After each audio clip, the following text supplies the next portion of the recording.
Good evening, ladies and gentlemen. If I could ask everybody to come into the chambers and take a seat, please.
Welcome, everyone, to the Planning and Development Committee for September the 11th. We're just a few minutes late starting because I wanted to wait for everybody to come into the chambers, and hopefully there's not another elevator full of folks. But we'll call the meeting to order. And if I could ask everybody to please put your cellular devices on an inaudible mode so that there's no disruption to the meeting this evening. That would be appreciated, and a reminder to members of council to do the same thing. So happy September, everybody. You survived the first week of school, hopefully. We're back at it full steam here at the City of Brampton. There's a couple of changes to the agenda this evening. Members of committee, they are really just additions. One is a correspondence from Andrew Walker from Gagnon Walker Domes as it relates to item 4.5, and we'll receive that piece of correspondence when we deal with that part of the public meeting. And the other is an Appendix 4B to public meeting number 4.4 on Springbrook Estates. It was inadvertently missed when the agenda was published. So if you could make those changes to the agenda. And seeing no further changes or additions to the agenda, would someone like to move approval? Councillor Medeiros, all those in favor? That's carried. Are there any declarations of interest under the Municipal Conflict of Interest Act? Seeing none, the consent agenda has 2 items, 7.1 and 7.2. Councillor Bowman? I would just like to know if we can move the 2 items of correspondence, 13.1, 13.2, into consent. Okay. There's been a request to put the 2 correspondence items into consent. I don't see any objection. Nope. 2, is there not a presentation from regional staff on that?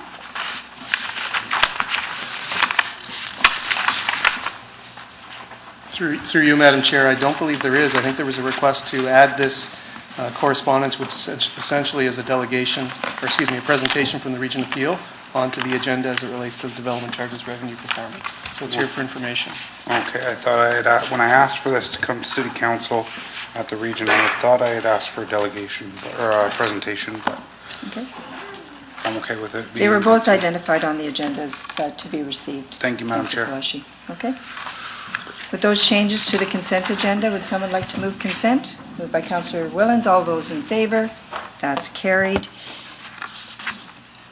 Members of the public, we now move to the statutory public meeting reports.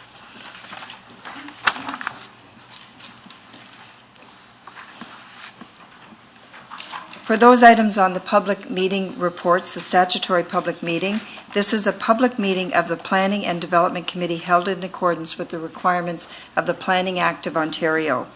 The proposals heard at this public meeting are as a result of applications made to the city under the Planning Act of Ontario.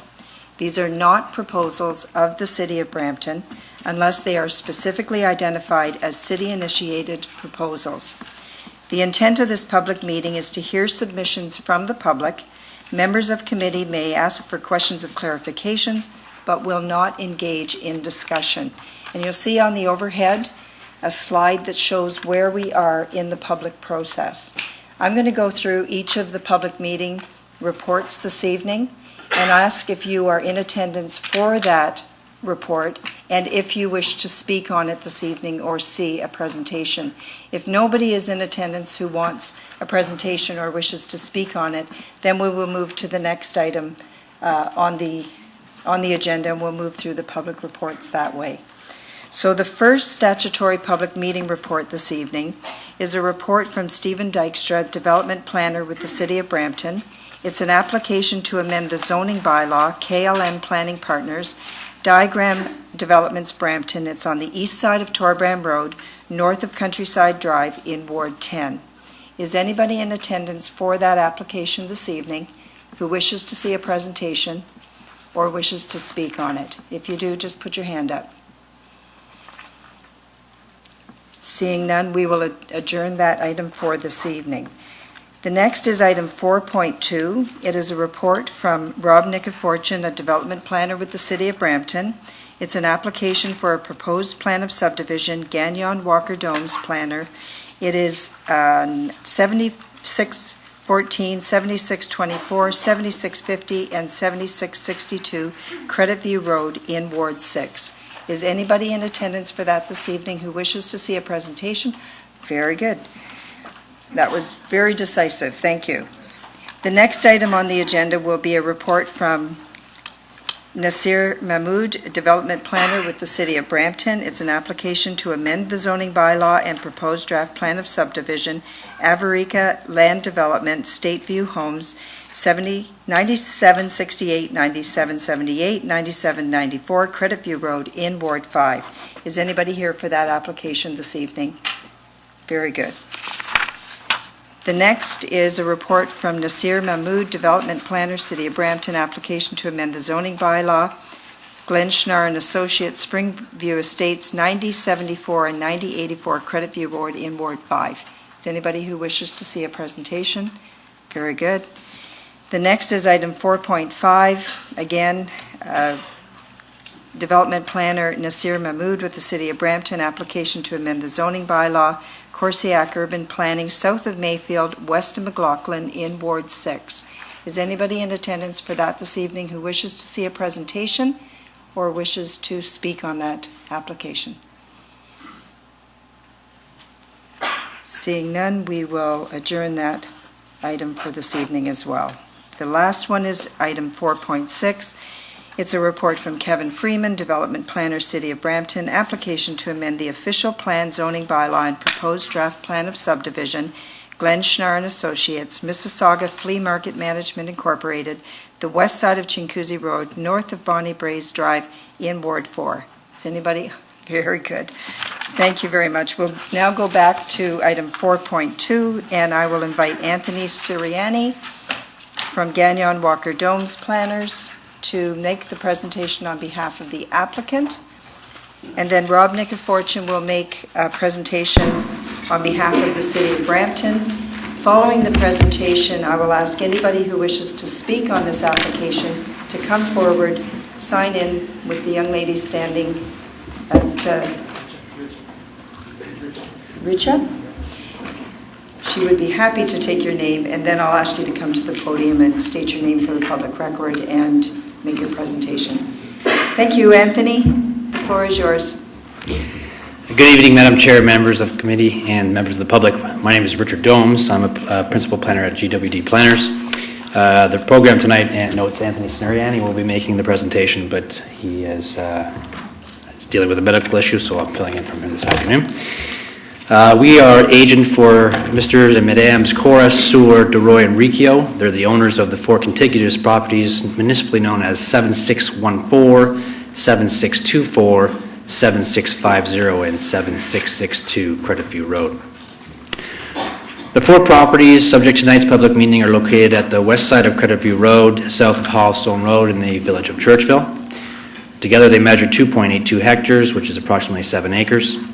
And they have a frontage of 125 meters or 400 feet along Credit View Road. The subject site wraps around 4 smaller properties known municipally as 7624 to 7650. You'll note in the projector screen above me here, you can see a little bite out of the Credit View frontage. And that's where those 4 parcels are located that are not subject to this application. 3 existing single detached dwellings are located on the subject site, while the 7614 Credit View property, which is the most southerly lot, is currently vacant. The properties are surrounded by an eclectic collection of residential lots in the village of varying sizes, both larger and smaller than the subject properties, as well as more modern lot types included in the more recent plan of subdivision to the immediate west. The development application before the committee today is for a draft plan of subdivision to facilitate the development of the land for residential purposes. A corresponding official plan amendment and zoning bylaw amendment application was previously submitted in May 2011 and has been appealed to the Ontario Municipal Board due to non-decision. This plan of subdivision is intended to facilitate those amendment applications. The development proposal envisages the modest intensification of the subject site for 6 additional residential lots that will be designed to reflect the prevailing character of the adjacent buildings. More specifically, the proposal calls for the division of the rear portions of the existing 4 properties to facilitate the creation of 6 new lots that will be accessed from a proposed extension of Edmonton Street. And on the slide, you'll note those are lots 1 to 6. All 3 existing dwellings will be retained on the lands within the existing frontages along Credit View Road, and those are proposed lots 8 to 10, as you can see on the screen. There are no modifications to the existing lot fabric as witnessed along Credit View Road, meaning the frontages will stay the same along Credit View Road. There will be a division of the lands at the rear portion of the dwellings. The proposed extension of Edmonton Street will be a public right-of-way that will taper from 20 meters to 14 meters as it terminates in a bulb at the south limit of the site. The Edmonton extension will not connect to Credit View Road. An 8-meter buffer block is provided on the west side of the proposed Edmonton Street extension that will serve as a physical natural buffer. In summary, the 4 properties will undergo a modest intensification at the rear portions of the subject site to provide a total of 10 detached dwellings, again, 3 existing, 7 new dwellings.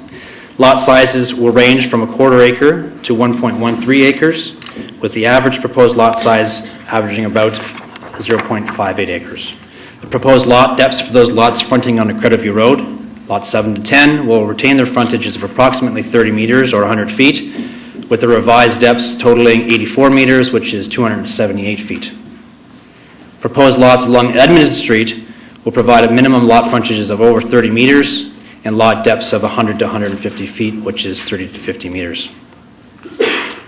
While noted in the staff report, I will again note for the committee that as a result of the ongoing Ontario Municipal Appeals filed in 2007, the subject properties are not currently subject to the most current official plan, Bram West Secondary Plan, Churchville District Plan, or certain policies of the RHM2 zone.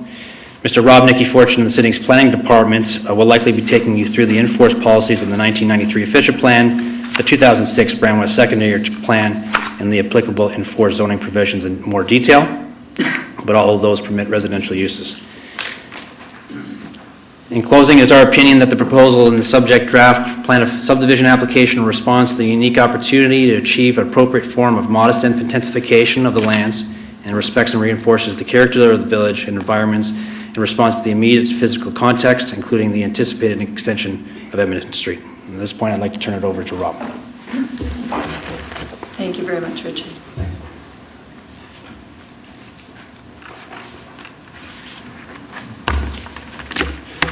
Okay, good evening, Madam Chair, members of committee, and the public. My name is Rob Nicky Fortune. I'm the development planner assigned to manage the processing of this subdivision application. The applicant has provided you with an overview of their application. I'll now explain the land use permissions that apply to these lands, along with some of the preliminary findings that have been raised to date.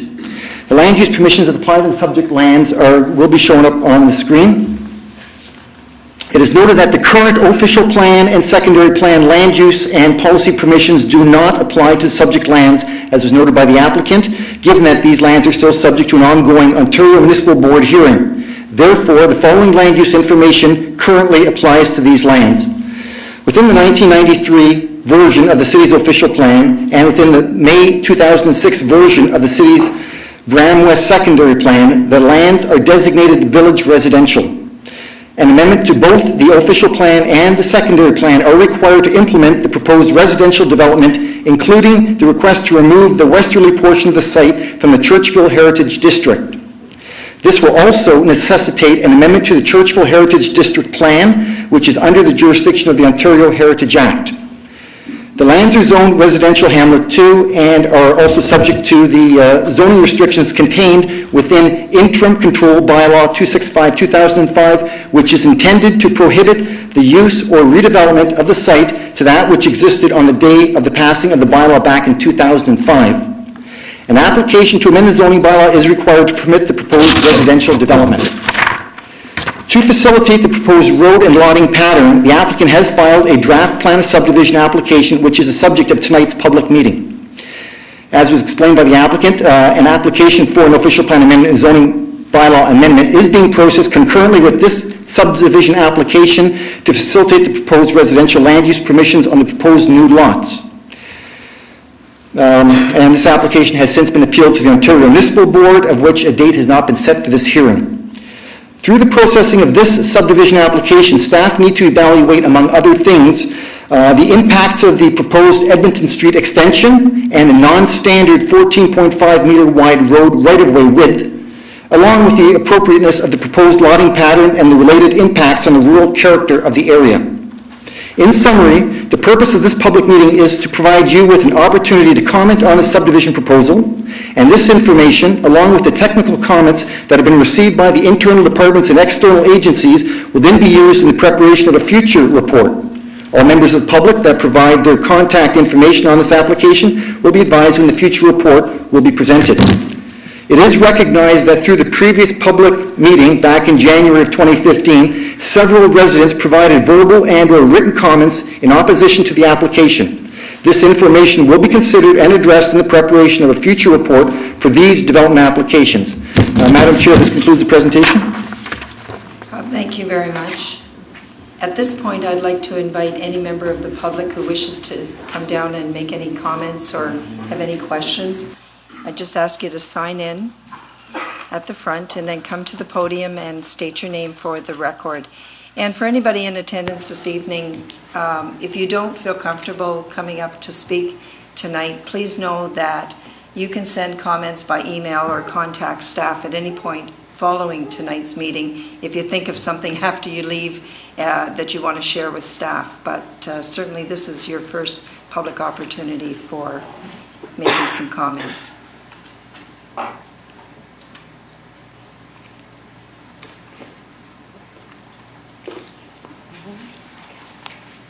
Hi, welcome. If you Hi. come forward and state your name. My name is Catherine Folston, and I live on Credit View Road. And I'd like to talk about the precedent-setting application for the subdivision. We feel if this is allowed to proceed, it may pave the way for other owners to apply to split their properties and allow for more housing, denigration of the Churchville Heritage District, which when you start allowing little parts to be picked away, it's not good for the village itself. If these lands are allowed to these homeowners have banded together to form a development group, and now they're applying to split their lots to allow for more housing. There are many large properties in Churchville that could apply to split to one or more houses, and the guidelines make it clear there's only one home per lot allowed. The other concern is that they want to remove the 6 new homes from the Churchville, which changes the boundaries of Churchville. So if you start changing the boundaries for these guys, what happens with the next application? They want to remove that from the boundaries. The boundaries are eventually not going to be worth anything. So I feel like the boundaries should be protected from change, period. If this development is allowed to be removed from Churchville, what prevents all of the other ones? In regards to the magnitude of the project, it would definitely impact the rural character of the district. Just from the light pollution, the destruction of green space, the impact on wildlife would be significant. What about the fill that's needed for the back properties? I've walked it. It's swampland back there, so they're going to have to fill it. What about all the large existing trees? They have tagged them. There is an inventory, but already they've gone through and thinned the ones that are under the caliper. So very concerned about the large trees on it. The homes on McNutt Street will be impacted because they're going to have a street in their front yard and backyard. Yes, there's be a little barrier there, but, you know, I don't know if that's allowed even to have that. And I did address with Mr. Nicky Fortune that I've asked for documents to be submitted, and these are all the due diligence reports, and he's agreed to give those to me. And so I just wanted on record that, you know, a lot of people are really scared because Churchville is a really special place, and we're trying to protect it. We're trying to protect it, and it would be the start of the end, in our opinion. So I hope everyone will take that into consideration. Thank you. Thank you very much, Catherine. And all of your comments will be addressed in the staff report when the report comes back before committee. Hello and welcome. Thank you. You got to bear with me with these notes because I used to see better, and you know, with age, can't see that better. Anyway, my name is Phil Falbo, and I'm a resident at 5 McNutt.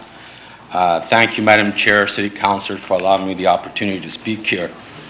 I come here today to express some deep concerns over the proposed plan that would erode the Churchville Village Conservation District. This is Brampton's only heritage conservation district. As you may already be aware, Churchville Village was designated as a heritage site by the province of Ontario in 1990.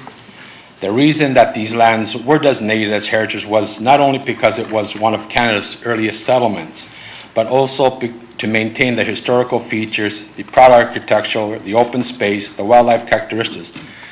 As Canada celebrates its 150th anniversary, Churchill can celebrate its 202nd anniversary. My wife and I purchased our home located on 5 McNutt Street in Brampton that backs onto the proposed development as our retirement home in 2004. One of the main features that sold us on the home, and indeed the move to Brampton, was that it backed on, our property backed onto the heritage. And it was designated as heritage, it was protected as heritage. The buffers in our backyard is labeled as heritage, right? And it was located close to the Credit River and home to lots of wildlife, deer, foxes, raccoon, possums, rabbits, birds. For us, it was worth paying almost twice the average taxes as an average price in Brampton. It was worth it.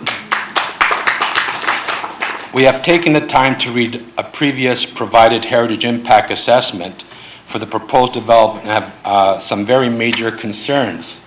First, the erosion of the designated heritage itself. Slowly but surely, our designated heritage land in Brampton and indeed Ontario is disappearing to the greed of developers and speculators. Second, the proposal in front of you is requesting to remove over 7 acres from Churchville heritage. This will adversely affect the heritage attributes. Currently, there are approximately 84 dwellings in Churchville Village, and the proposed plan would increase this density by over 10%, all concentrated within the 7 acres. This does not take into account, like my neighbor before me said, that there recently sold properties located across the street from the proposed site, which I understand is in the process of looking to develop an additional 3 or 4 homes, or doesn't take into consideration the properties, which is about 8 lots to the south of the proposed property, which is looking to build an additional 40 townhouses, right? If all these gets approved, it would see Churchville Village home density increase by approximately 64%, eroding more than 10 acres of the village. Third, the requested change would be contrary to the current land status that was passed by previous governments to protect the character and appearance of the village and heritage designation. Particularly, the changes would include adding additional roads, the densities as the houses, as I said, the request to have the land designated as non-heritage, the effect on the wildlife, the cutting of trees, and again, as my neighbor said, some of that has already been clear cut, right? And smaller lot sizes. Right? The fourth thing is that developers' proposed amendments would also leave the current 9 homes on the west side of McNutt into single-load lots surrounded by 2 roads, contrary to the design of the rest of the surrounding neighborhood whose rear yards are connected. So you get backyard to backyard as opposed to a road in the front and a road in the back. It creates a peninsula of houses surrounded by 2 roads, removing all privacy for me and my neighbors. It's worth noting that approximately 40% of the homes there have a pool. Right? Surrounding these homes with an additional road, one on each side, would be a considerable change to the characteristics and privacy that these homes currently enjoy. This also is compounded by the elevation of the land, the grading. We are approximately 2 meters higher than the proposed land. So it sticks out. So people, like, it's not as if, it's down, it's hidden by trees, it's up, it's elevated. And so your privacy is totally gone. It is my understanding that this is not the first time that this request has come to City Brampton to develop these lands. I believe in 2007, recommendations to the Village of Churchill Planning and Heritage to amend the boundaries and rezoning was rejected by council and city staff. In 2011, another attempt was received with the following comments by, at that time, D. Jenkins, development planner for the city and Parks and Plan Development, and he said in his report that the applicant will require a vegetation assessment and a tree preservation plan and for the entire subject property. To date, the residents were not provided with that. Mr. Falbo, I apologize. I should have reminded delegates that you have 5 minutes this evening. Are you just about finished? I will not take more than another 4.5. In which case, I'll need a motion from committee to let you do that. I will not be more than a couple more minutes, right? The applicant,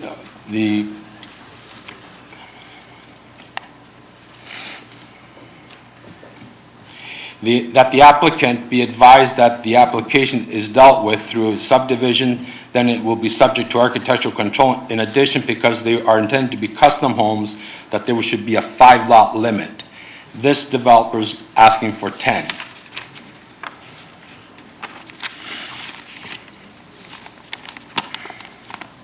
I'm just skipping so I can meet your target. Okay. There was also another attempt in January of 2015. A similar plan came before this council, only under a different name, the Churchville Development Group. It was received by Brampton Council and passed the recommendation that the Planning and Infrastructure Service Department report back of the public meetings and staff recommendations. We haven't seen any of that yet. What is interesting is that the GWD Planning, who is submitting the proposal today, are the same as, I would say, the Churchville Development Group. The current amendments being sought by the developer is contrary to several current zoning bylaws that were meant to preserve and protect our heritage and wildlife balance currently enjoyed by not just the residents in Churchville or the residents in McNutt, but all of Brampton and surrounding cities.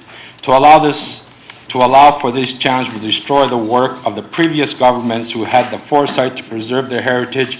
I would ask you to do the same. Thank you. Thank you. Mr. Falber, is it possible to provide a copy of that? You probably have some handwritten notes Yeah, I on do. that if you're I anything can. like me, but if it's possible to provide staff with a copy of that, perhaps email it to them, it would be helpful. Very good, thank you. Okay, thank you very much. Good evening. Good evening. My name's Tony Purnell. I live in the Churchville. I live in one of those small squares there. As my neighbor and the other neighbor before me presented, that if we subdivide these lots, it sets a precedent for the others to subdivide their lots. And we have paper at home where we see in the planning where there's a property across the street from us that wants to put, I believe, 3 lots, and then down the street there's 40 townhomes they want to put in. And there's a major artery that goes into Credit View Road, and it's a bridge, and there's only 1 lane. And when you have that many people coming in to live there, and there's only 1 lane where only 1 car can get through, I believe this whole project is watering down the neighborhood that we live in, because it's a very exclusive area that we live in. And then we're going to take a hit on that. And plus, for all these people that are supposedly, they're going to be developing all these homes, that bridge is not going to be sufficient enough. And who's going to pay for that bridge? All of us are going to pay for the bridge. And again, we take a hit twice. Okay, thanks. Thank you, Tony. I see no other speakers. Just a reminder that you can send in comments following this evening's meeting. Would someone like to move? Councillor Palashi, I have you on the board for a question of clarification only. We're going to start this new season of planning off on the right foot. It's the same term. Thank you, Madam Chair, and questions of clarification. Rob, I don't get it. I don't get the fact that it's here again before us. It's sitting and waiting at the OMB, and I don't get what an office consolidation version is. Like, is it basically that because they submitted so long prior to us implementing something that they have the rights over what we implemented? Through you, Madam Chair. To avoid applications, we're trying to reduce the Churchville area. We ended up putting an interim control bylaw in place in 2005, so that stopped any development from taking place. Right. That time was set aside so a detailed report could be undertaken and recommendations put in place. And that report was done, and then through an official plan amendment and the zoning bylaw amendment, the zoning was updated and solidified a little bit more. You had more policies put into place, and those documents that went before council to approve, those got appealed by a number of landowners, of which this is the last appellant right now that's at the OMB. Everybody else's case has been resolved or have been withdrawn. So this is the last application. So all the new policies that got put into place for all the balance and rest of the heritage area are in place with the exception of this one property. It's sort of frozen in time, still subject to the old policies. And so this was done through the, so that happened probably about 2007 or 8, and then in 2011, this application to amend the zoning and the official plan, secondary plan came into place in 2011, and only until January of 2015 did it actually go forward to a public meeting. And because no recommendation report was not prepared. So now that this new application for the subdivision came into place in December of 2016, we're required by the Planning Act to take it back to council to make a decision on. That's a requirement that we do have to do. And we will consolidate all the applications and write a report on everything when we come back in the final report. And this subdivision has not yet been appealed to the OMB, yet the previous application for the amendment to the official plan, secondary plan has been, and zoning. So 2 applications, one's been appealed, we presume it'll be consolidated, and it'll all go forward at one point to the OMB, at one point in the future. So essentially, everything's going to go forward to the Ontario Municipal Board. I expect it all will, but it's not yet been appealed, the subdivision. How can we, if we were to approve the application's proposed draft plan of subdivision here today, how can we do that? It's not here for approval, Councillor Palashi. This is the statutory public meeting portion only. So if you're seeking questions of clarification on the process of why the application is permitted this evening, I think is what you're asking, and I think that Rob has done his best to try and explain. 100%. I'm still not understanding though why staff would entertain a report back to council prior to it going to the Ontario Municipal Board if we've set policy in place where essentially, subdivisions like this, it cannot be built within Churchville. We barely allow people to put decks on the front of their house in Churchville. Councillor, if I can. That's why. It's the Planning Act of Ontario that defines the process, and staff are, unless I'm wrong. Madam Chair, you're correct about all that. Just one thing I left out, I didn't want to get into too much detail, but when this went to the Ontario Municipal Board, when they first appealed the documents of the official plan amendment, when they updated the policies, the board suggested that it be set aside until applications were made that would go before council. Council could have made a decision, and whatever that decision might have been, it would then go back, and there would be, the board could then discuss the decision that council would have made. So the decision to be made is once staff brings back a report, that's when, okay. I guess, but at that time, what is our obligation to the community that's surrounding? This is their opportunity to speak on the issue. When you come back with a report, we don't send out another notification, the 250 meters, to allow them to come back because they haven't seen anything yet. There's no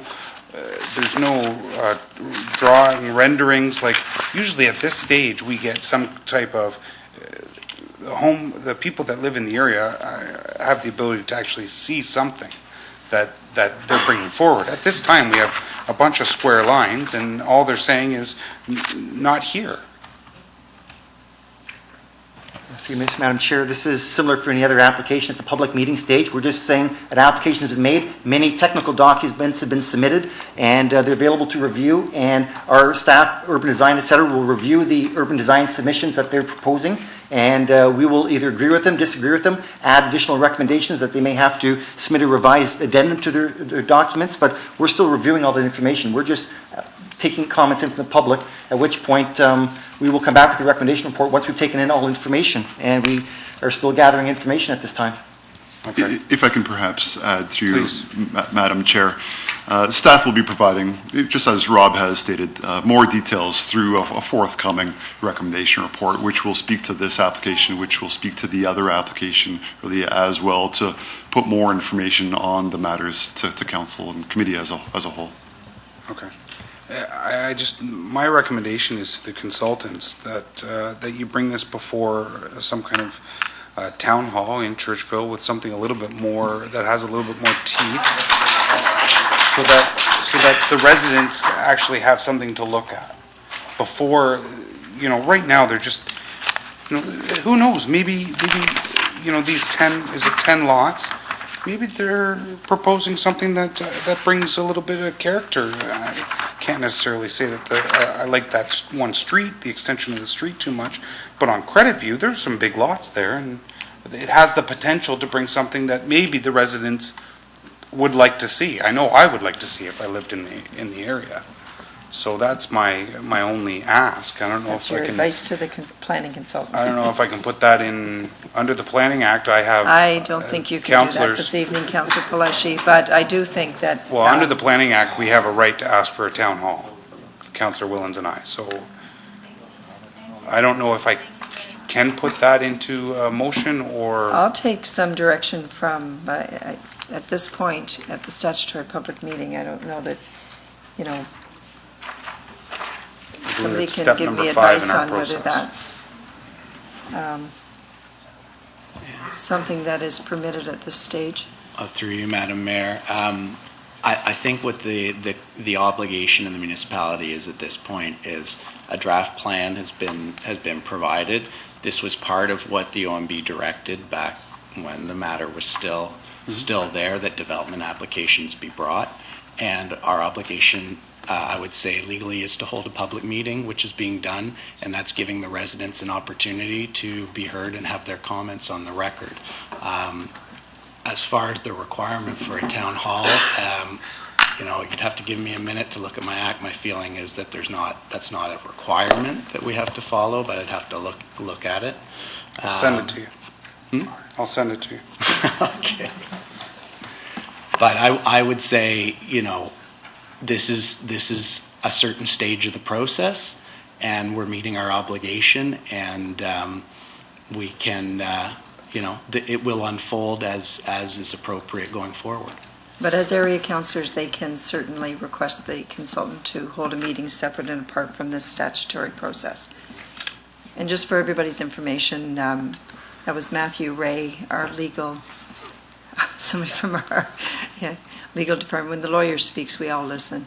So it's actually, it does mention in the Planning Act, but step 6 in the City of Brampton process is, depending on the response from the general public, the ward councillors or the applicant may request that staff hold an informal open house meeting in order to present the application to the public, to hear comments and concerns, to provide technical clarifications, and explain the development review process.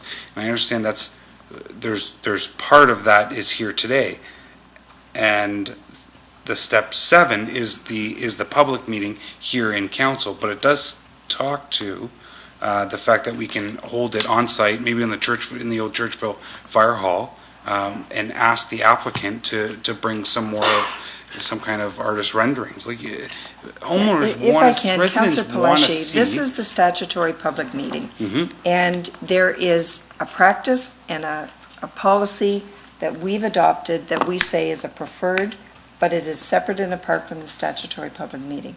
I would highly recommend that, as most of the councillors around the table, we ask the planning consultant, separate and apart from this legislated requirement, to host a meeting in the community where it's more convenient for people to attend, obviously.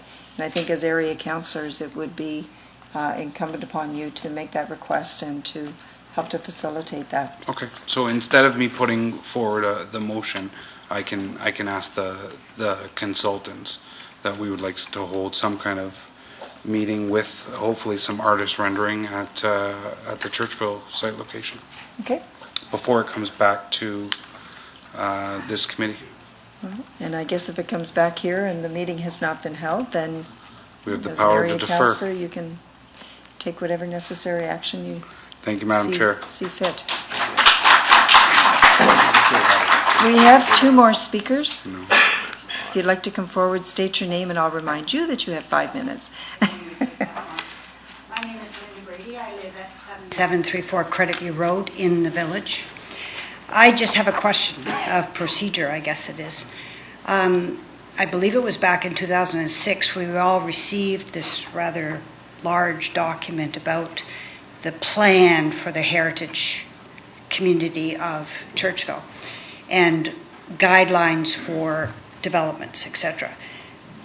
What I'm understanding is proposals have been put forward to make changes to that document as far as how to develop or not develop Churchville. I'm asking that if proposals are put forward, say they're denied, does it does that just mean that they can be reworded and then put forward again, and we keep going through these meetings every few years as property changes hands? Or if there is a decision to stick to that large document that outlines the heritage aspects of Churchville, the borders of Churchville, what we as homeowners have to do before we can make changes to our home even. We're all in agreement to that at the moment, but does that mean people can keep coming back until they throw enough against the wall until somebody changes their I mind? think the Planning Act of Ontario just allows you to keep coming back. It does it? Yes, it does. Okay, I guess we just keep coming. Thank you very much. Not the answer you were hoping. Evening, my name's Harry Blackburn. I'm a villager. I've been there for 42 years presently, and was involved in the Heritage District being made. And as someone mentioned earlier, it's the only Heritage District within Brampton. I know there's proposals for one or two more down the road. It's a very important area to us. In regards to the proposal, I have a great concern about it being, these lots being removed from the Heritage District. I really don't see the intention, what the intention is for removing, as the properties on McNutt had to comply with the adjacent guidelines for the village. They're all bungalows. They comply with 2750 square feet. Their building height is less than 27 feet. And I just don't see the purpose of removing that from the Heritage District, as they're still going to have to follow the guidelines for properties within the district or adjacent to. I think it would be a very sad thing to have that chopped away, as has been mentioned. It would give an opportunity for other people to sever their lots. The other concern also is the architectural design of the homes that would go onto those properties, as the front and rear facades need to be sympathetic to the village. I'm just wondering, did anybody in the village get notification of this meeting through the city? Through the city? The closest one. Okay, within 250 meters, I guess he did. I was unaware of this meeting up until recently, when one of our diligent neighbors went around and delivered this proposal for tonight. And I'm very supportive of having a community meeting within the village, as I know there are a lot more concerned residents, or will be concerned residents, than there are here tonight if they see this. Thank you. Thank you, Harry. Hi, and welcome. Hi, my name is Michelle Pinero. I'm in one of those little bits there, 7638 Credit View Road, in Little Bight. As someone who came into the village in 2008, me and my husband were shopping around for homes, and we really loved the area. So we decided to buy a home there, and then we had to rebuild. So I'm one of those that had to go through the whole heritage process with all the rules and regulations and the big book that we speak of with all that stuff. And before we purchased, we made sure we did our research and our real estate agent to make sure that nothing was going to be put behind us, because we knew about that big L shape that's right behind our house. And we were told that the rules according to the heritage was that you were allowed one home per lot, and there was already a home on that lot. So we thought, okay, we're safe, we're okay, and that nothing would be put there. And it was beautiful greenery, trees, forests. I couldn't really see anybody on McNutt, but now I can, because there's been a lot of clearing of the trees. And it took us a year to get our heritage permit, and there was things that we didn't get in our dream home, but we had to follow the rules and regulations of the heritage. And like Mr. Blackburn mentioned, the height of the home, and we had to actually cut a couple feet off of our home because it didn't meet the regulations, because we had to lift it up because of sewer issues. There was a whole bundle of stuff. But we spent the extra money and the extra time because we really loved the area, and we were willing to sacrifice some of the things to fit into the characteristic. So now If I wanted to buy a subdivision home, I would have. And now I'm going to have potentially a mini subdivision behind my house. So kind of wondering, where do the heritage rules go now? I had to follow all of them in 2008, 2009, and I was told one house per lot, which is why we bought that lot in the first place. If someone had said that this was possible, I probably would have thought twice about doing so. And I just really don't think it's fair. A lot of other homes have been built, and they had to follow all the same rules and regulations, and now if that's not going to be under heritage rules, who knows what's going to be on there? 4,000, 5,000 square foot home, I had to stick within the regulation of my size, which was fine, absolutely. But you never know what's going to be there, and the amount of people that are going to be moving into these potentially large homes. And that's my worry. The noise pollution, the light pollution, and all that. Thank you very much. Thank you, Michelle. Hello and welcome. Good evening. My name is Bassam Hanna. I live at 7699 Creditview Road, so I'm just up the road to the right. I'm fairly confident I'm the newest member to this community. I moved here last year. The home that we bought it probably should have been torn down, but because of the heritage community that this is, and the reason that we fell in love and why me and my wife and our 2 young children came here was because of the community, and we spent a significant amount of money putting our home up to standard so that we could live in it and so we could be proud owners of this community. And hopefully I think we've done a good job. My message is actually to everybody here. I'm often on this side of the. I'm not a resident normally. I'm on the other side, but please stay vigilant. Like what I ask of the city is, can you please identify what other milestones we have to actually oppose or publicly state our disapproval of this type of subdivision being created in our community, just so that we're all well aware? Is that something that you guys can identify now? And if not, can you identify when we could get that information? I'm going to let Alan Parsons. Through you, Madam Chair, perhaps what I can offer now to the area residents interested in this file and the other files as well that are being spoken to at tonight's public meeting is that really all the speakers that we are hearing from, as well as any others that provide their contact information through to staff, identifying that they'd like to receive notice of later milestones, in particular a future recommendation report. Staff keeps all of that information, and we're sure to send out notification to residents to identify when we believe a recommendation report will be coming forward, so that the residents can indeed come to that meeting and ask to be a delegation at that time as well.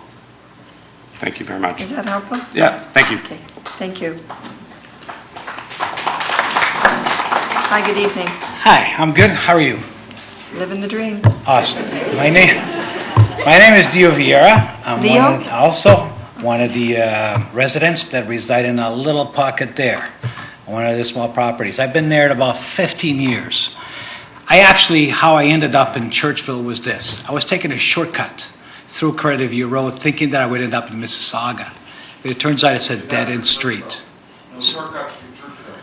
I got it. I learned my lesson. Anyway, I was going through there and I saw this little property. I realized it's a dead end, but I saw this little property and I found it. We're in cottage country. It's a hidden village, and I think people, if they blink, they'll miss it. Off Martins or Creditview Road, they even know that exists. There's so many people from outside coming in to enjoy what Churchville is. Even the park there is becoming, people go there for picnics. People get lost and ask, where is this park and all this stuff. The reason why I stayed, I ran into a resident. She's here, Jackie. I asked her how the community was and everything else. She told me everything I wanted to hear. So I approached the owners of the house. They still had it for sale. I said, are you still selling? And they said, yes, I bought the property. So I bought this house. There used to be a little cottage back in the day for the people in Toronto. They used to come there. That was their cottage. Now we have to travel 2 or 3 hours to go to a cottage. We in Churchville, we don't lease to go to a cottage. That is our cottage. This is what it became for us. This is what we fight and we want to keep. Now the problem is I had to rearrange that house. It was not suitable for me at the time. It was very old. I had to go through 7 permits. all the red tape, 7 permits to get that house exactly. I had to drive the colors of my stucco over to the heritage people to get approved. Now, I told them I wasn't going to put any Jamaican or these wild colors on the thing. It's going to be subtle. It's going to be really nice. And then I had to go, the arches were to this, and then the keys don't belong. I went through all hell to get that house exactly to where it is. I am happy. I was the only one there that had 1 child. There was no other children on that street. There's about 10 to 15 right now. There's going to be another one soon. That'll be probably the 16th. Now, I've been asking since I've been there for speed bumps, no exit sign. There's this little tiny exit sign. If there's an accident on Financial Drive or Steeles, all the traffic just detours through this little bridge in Churchville, ends up going through my street, which is a dead end. They're lost. They don't know where to go. And we can put a simple 2 speed bumps and a big yellow sign. We have a resident who does signs and everything else. He offered to do the sign for free to get it bigger so they know it's a dead-end street. Now, I also have another issue with another problem on my property, which I was told that the trees are tagged by the city and they're protected. Now we get this development, has no issue with the tree. The city will not have any issues with removing some of the trees. But yet I have this tree that causes a big problem for me. With all due respect, Ann, I understand, but it's a big issue for me because what happens is all the debris and the garbage that falls from that tree clogs the filter on my pond. It also clogs the drain that goes to the basement. The water lifts up and it seeps through my basement. But there's a problem removing that tree because now we got these lots who can remove some of the trees because I think it was Richard said that maybe some of the trees might have to be removed. So I don't understand why all this stuff is permissible, or will be, some of it, but yet the simple things that we've been asking for and trying to maintain this neighborhood to what it's been, and I believe it's the only heritage place that I know of in Brampton. The only reason I moved in there was for that purpose. Would I like to keep it that way? Yes. The problem I have is some people will say one thing, what they do is another thing. Money talks. It's always been the evil of everything else. So at the end of the day, we're all fighting to preserve what we have. So we'd like to keep it. And, if the city considers all to the fact, and Mr. Paleshi, who brought the idea of having another meeting, I second that. It would be nice to see, as opposed just to seeing these drawings, which we don't really know if there's a buffer here, what's going to happen there. Have a better presentation to show us what it is that's going on, and maybe we'll agree to certain things to a certain extent. And that's all I ask for all the residents in Churchville. Thank you. Thank you. And you made it under the 5 minutes, too. Good. Someone like to move receipt of the delegations, moved by Councillor Paleshi. All those in favor? And there was one added piece of course. Oh, no, sorry, not on this application. Sorry about that. Okay, we'll move to the next.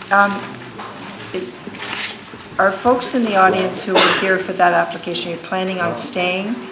If you're leaving, I'll give you a couple more minutes to leave.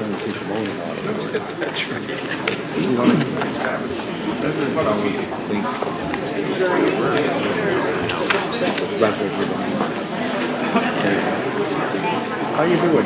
How you doing? No, it's good. No, everything's good.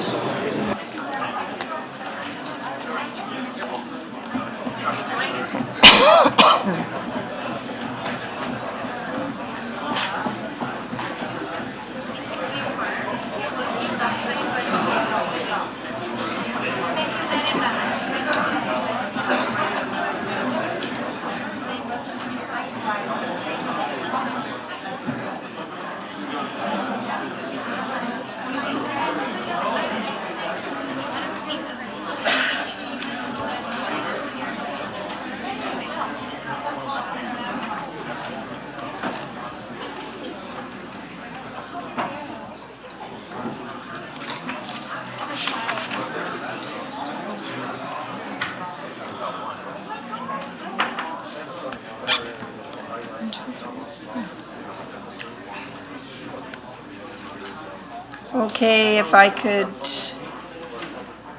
ask members of council to take your seat. I know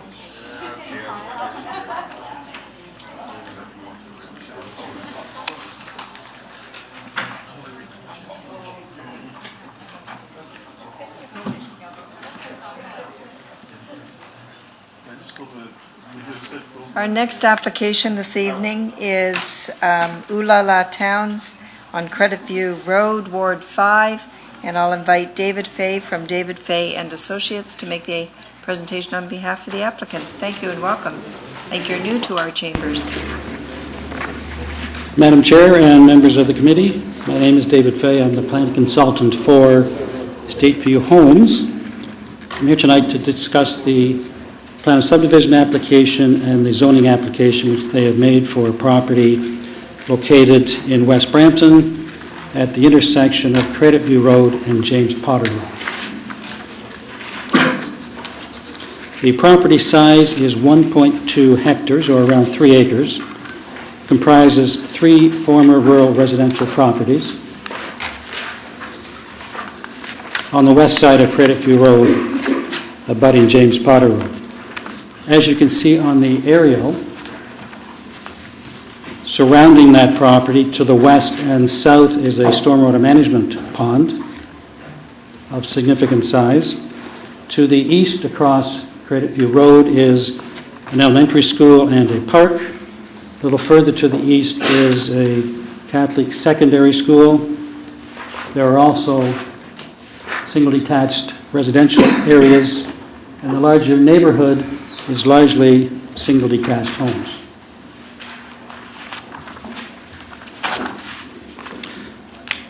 If we can go now to the draft plan of subdivision. Let's going back.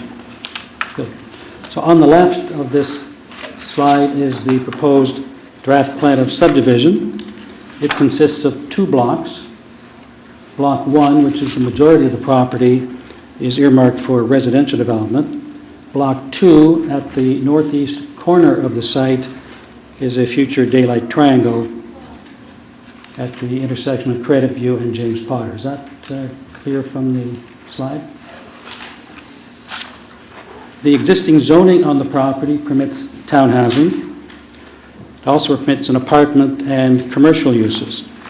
My client acquired the property earlier this year from the previous owner and is proposing 51 townhouses, 3-story townhouses, and will need to rezone the property to implement the site-specific proposal. Slide, we can go back to slide 2, sorry, or 3. Maybe it's 4. It's the one, the split screen, the one with the, that's right, okay. The concept site plan, pardon me, is on the right side of that screen. And I'll go through that concept with you and just provide some of the highlights. Unfortunately, the one I had was going to be in color, but we'll make do with the black and white. So the property abuts Credit View and abuts James Potter. There is a private road proposed through the site, connecting to Credit View Road and also connecting to James Potter. James Potter at the top will be a right-in, right-out roadway with restricted movements. The private road connection to Credit View will be full movements. There are 9 blocks of townhousing. The blocks that front towards Credit View, so the blocks on the right side of the plan, and the block to the north abutting James Potter, front on those roads and have garages to the rear for access. There are 16 of those specific units. The fronting onto Credit View and James Potter presents a very attractive streetscape. Does not have a garage on the frontage. The garages are in the rear, and a number of the units have double garages. A few of the units, about 6, have single car garages. The remaining blocks, which abut the stormwater management pond on the west and south, and 2 blocks on the internal portion of the site, are also 3-story townhouses. They are all front-facing garages, single garages, and they have private backyards.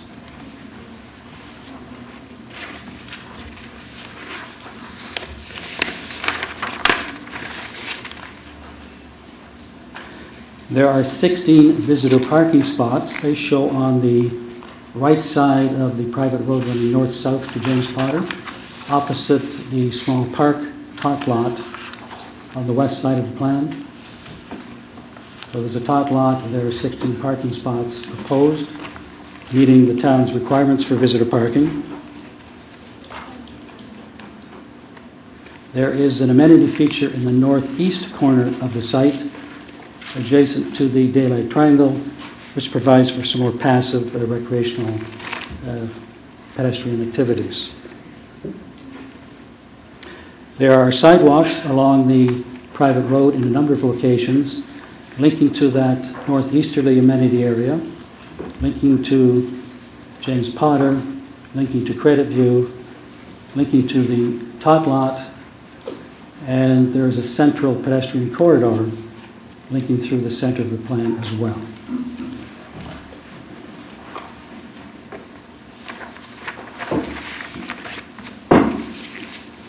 The Region of Peel has indicated there will be garbage pickup along the private road at curbside, since this has met their requirements with respect to that service.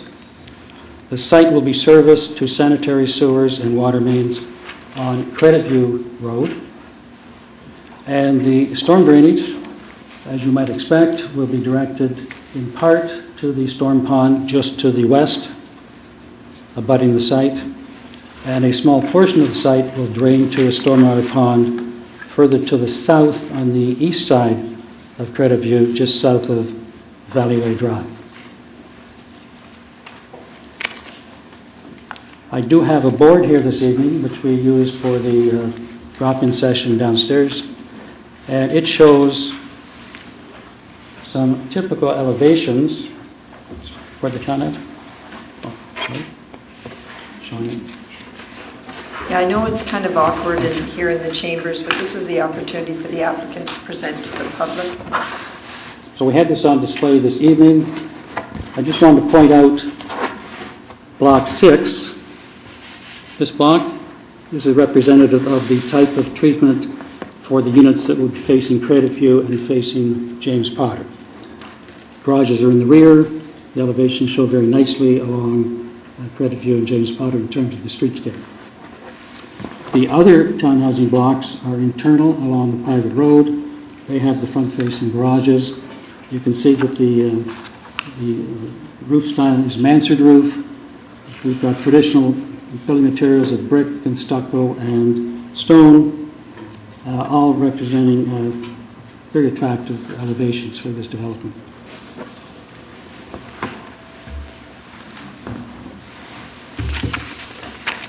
Madam Chair, we believe that this 51-unit development meets the intensification policies of the city. It provides a ground-related housing form in contrast to the previously approved project on the site.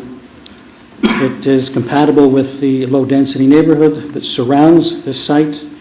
It can be serviced by transit along James Potter, is close to the Mount Pleasant GO station, and I believe represents an excellent proposal for this property. Thank you. Thank you very much. I now ask Ms. Sayre from the City of Brampton if you could provide an overview. Good evening, Madam Chair, committee members and members of the public. My name is Nasir Mahmood and I'm the development planner responsible for managing the review of this file. This application to amend the zoning bylaw and the proposed plan of subdivision. I shall be speaking to the technical aspects of the proposal and the next steps in the planning process.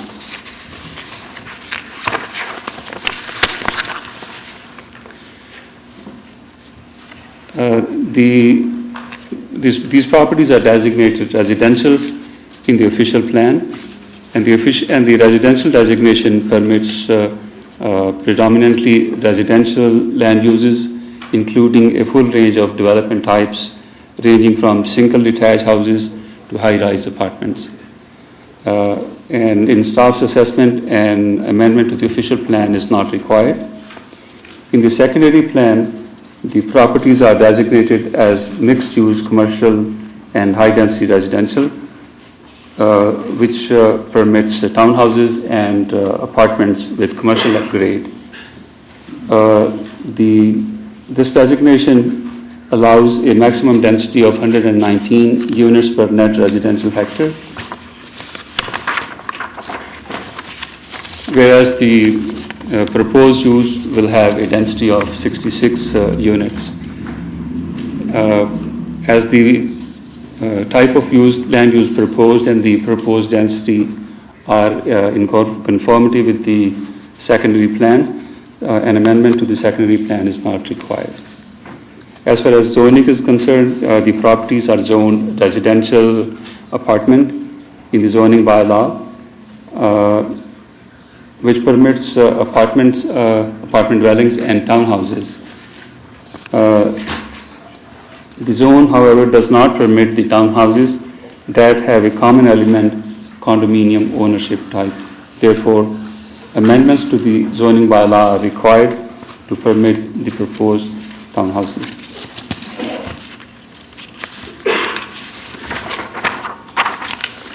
The applicant has submitted a number of studies in support of their application, which includes briefly the planning justification report, the environmental site assessment, functional servicing report, noise study, archaeological assessment, and public engagement strategy, sustainability score, metrics, etc. In terms of the next steps, I shall continue to process the application and complete a planning review when all expert comments are received. I shall be preparing a recommendation report which will include a detailed evaluation of the proposal that will be brought back to the Planning and Development Committee. The recommendation report will include a discussion on the comments or questions that are received from the public. The residents that provide their contact information will be informed and a recommendation report will be brought forward to the committee and council. Thank you, Madam Chair. Thank you, Nasu. And now I invite members of the public to come forward and state your name and make your comments, and I'll remind you that you have 5 minutes. Good evening, Mrs. Chairman, regional and city councillors. I live at number 7 Damata Drive within the concerned area. I live just opposite the park, so from the park I can see everything, the proposed area where the townhouses are to be built. I drive through there to go to work every day, and even when I to also come back. When we got the report about the proposed building, what comes up within you is you will just feel what is going on. Because one is that if you look at the antecedent of what had happened prior to now, like the presentation was made, there were 3 houses before now then, and then one of the houses mysteriously got burnt. Mysteriously got burnt. Now when that house got burnt, nobody bothered to care about what happened. But when it now gets to the point that they want to develop new houses, and the houses, 51 townhouses in that place there. We have key stats because the Brampton area, that particular area, you have most immigrants and so many like people, Indian and those people that have large families. So even to have a space in the park, even if the school that is just put out there, most of the students, some of the students are even staying in porta cabin, so there's not even enough place for them. Now to come and build from you had 3 before to 51, from 3 to 51, not just 51 detached houses which you have in the neighborhood, but condominium, right? Yeah, or townhouses, whatever it is, 51. And that means we are talking about on the average, at least, because most houses have 2 cars. We're talking about 102 cars. So the kids that are going to grow up in that area, they will like, as if they're not living in Canada, maybe they're living in some jungle. The houses are tight now. So to come and bring additional distance, it means that the drive for money is much more than the comfort of the people around. The consultant that presented this request, accidentally, when I came in here today, both of us met at the lobby there. We were just talking. I didn't even know that he was even the consultant trying to defend what is there. But what I need to say is that I'm not opposed to maybe putting more houses there, but the number of houses are highly unacceptable. Very, very unacceptable. If you have kids, or any of you can drive through that place, maybe during school period, and see the traffic there. Go to the park any of the time and see there's no space even for people to play around. So it's when you see it, I mean, you begin to say what is going on exactly. So for a person, I'm not opposing development of the place, but to come and put 51 townhouses with the traffic that's going to grow up there, despite the fact they're talking about putting side road and those things, that will not solve the problem. Come and look at the park, look at the school there, look at the spot that they're using for the cabin. So that is my own submission. Decision should be taken based on at least the quality of life for our kids. Some of those kids, they are voiceless, they may not be able to say anything to them, but if they grow up in a very, uncomfortable place, uncomfortable environment, some of them may grow up to become what we don't expect them to be. So please, I want Madam Chairman and then the regional and city councillors, whatever you can do to look into this issue, please, I would really highly appreciate it. Thank you. Thank you very much. I do want to assure the delegation that on every application, and this one in particular, traffic studies will be requested, all other studies taken into consideration. The school boards are surveyed. There's a number of commenting agencies that will offer comments and inform the staff recommendation. Welcome. Hi there. Hi. Good evening, Madam Chair, councillors. I was actually very happy to hear the last comment there about the different components that come together, because for anybody who's commuting to work between the hours of, if you're leaving the house anywhere around 8 o'clock, on the congestion in that area is incredible because of the school that's there. So on the right-hand side where Credit View is, where the three properties are being highlighted, that curb is where parents are parking to drop off their kids, because the kiss and ride isn't big enough for their kids. My son goes to school off of Valleyway, which is a couple streets away, and just getting out of the subdivision is a major opportunity.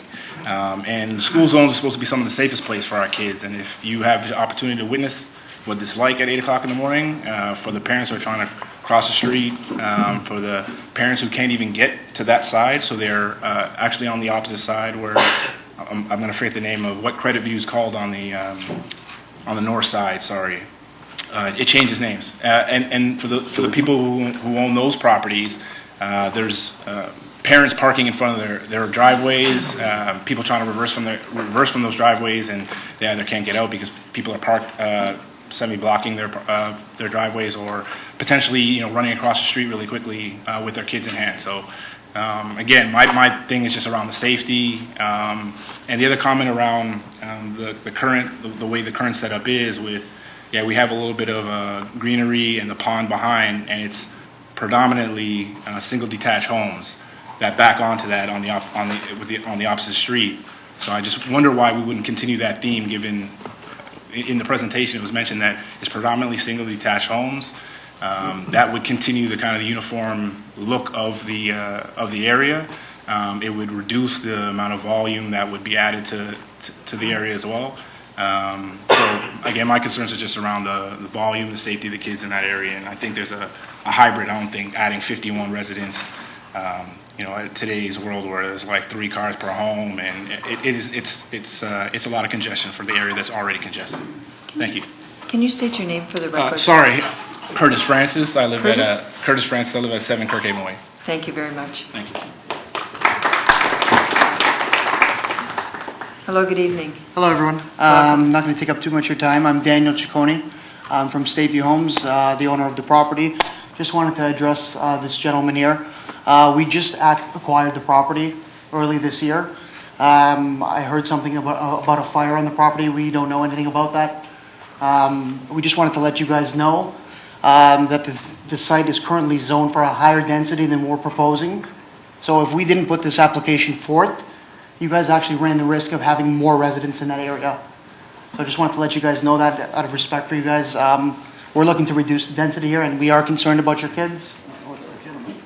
You know, we'll do everything that we can to, you know, address your concerns. Okay? And that's all for me. Thank you Take very care. much, Daniel. Thank you. I see no other speakers this evening. Maybe I do. Maybe I don't. Sir, are you coming down to speak? No? Yes? No. Okay. No. Undecided. I'd like to ask Councillor Palashi, if this is a question of clarification only on the process, not an opinion on the application. Okay. You tell me, Madam Chair. I will. I know. I had thought that this had, I thought we had seen something like this prior with some commercial or with the potential of mixed use. That's all I was kind of asking. Like, this is a great spot for that. Oh, sorry, that's an opinion. You don't have an opinion on this application? I don't have an opinion on this application. I'm sure staff will. Staff will cover that in the staff report in terms of the history on the property. Or not. Do you want me to answer? Were there previous applications on this? Through you, Madam Chair, there property? was a previous application on this property to permit a higher density development, apartment building with ground floor commercial and townhouses as well, which was went that to the Ontario application? Municipal Board. Okay. So we do have zoning in place, as Daniel from Stateview Homes has pointed out, that allows a much higher density development on this property. Okay. How long ago was that? Madam Chair, I don't have the date of the approval by the Ontario Municipal It Board. must have been quite It was a while few ago. years. Just Few years what ago. kind of employment numbers do we see there? I beg your pardon? What kind of employment numbers did we see on this property prior?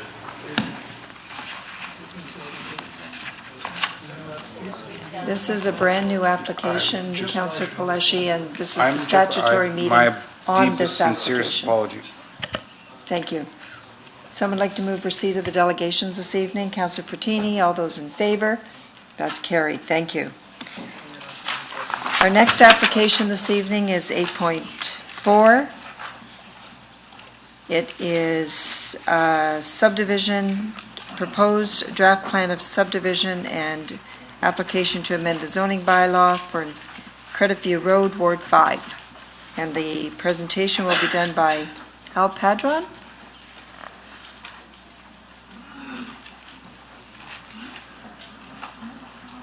Is it Ali Padron?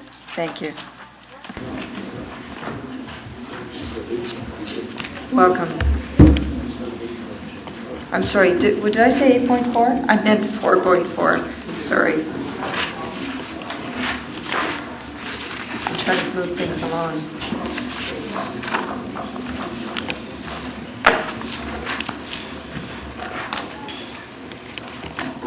Go ahead, Ali. Good evening, Madam Chair, members of the committee, and members of the public. My name is Ali Padron. I'm with Glenn Starn Associates, and we're the planning consultants working on behalf of Springbrook Estates, Inc. We have filed an application for a zoning bylaw amendment and a draft plan of subdivision on behalf of the property owner. The subject lands are located on the west side of Credit View Road, south of Fallowfield Road. The site has an area of 1.12 hectares, or 2.78 acres, and a frontage of approximately 17.1 meters on Hosta Street and 53.6 meters on Credit View Road. The lands are two rural residential properties with two detached dwellings. A portion of the southwest corner of the site is located within the Credit Valley Conservation Authority regulation limit. The lands to the north of the site are occupied by single detached dwellings. Lands to the west are floodplain lands, and lands to the east include detached dwellings and a stormwater management pond. To the south, we have lands occupied by rural residential uses consisting of single detached dwellings.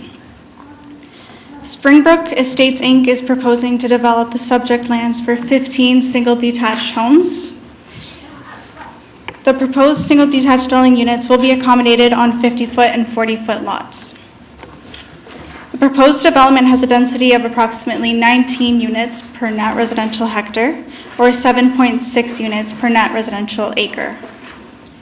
As part of the proposed development, Hosta Street, which provides access to the existing residential dwelling units to the north of the subject site, will be extended to provide a connection to Credit View Road and to provide access to the proposed units. The proposed extension of Hosta Street will have a right-of-way width of 17 meters. Additionally, the proposed development extends the existing channel block that traverses the southwestern corner of the site as protected green space. And now I'm going to turn it over to the city planner, Mr. Nazir Mahmood, who will provide information on the policy context. Thank you very much.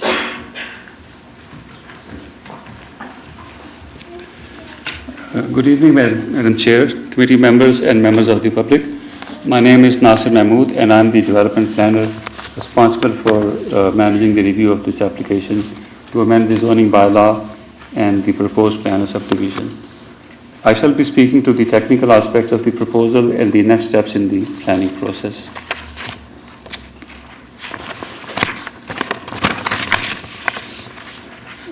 These properties are designated residential in the official plan.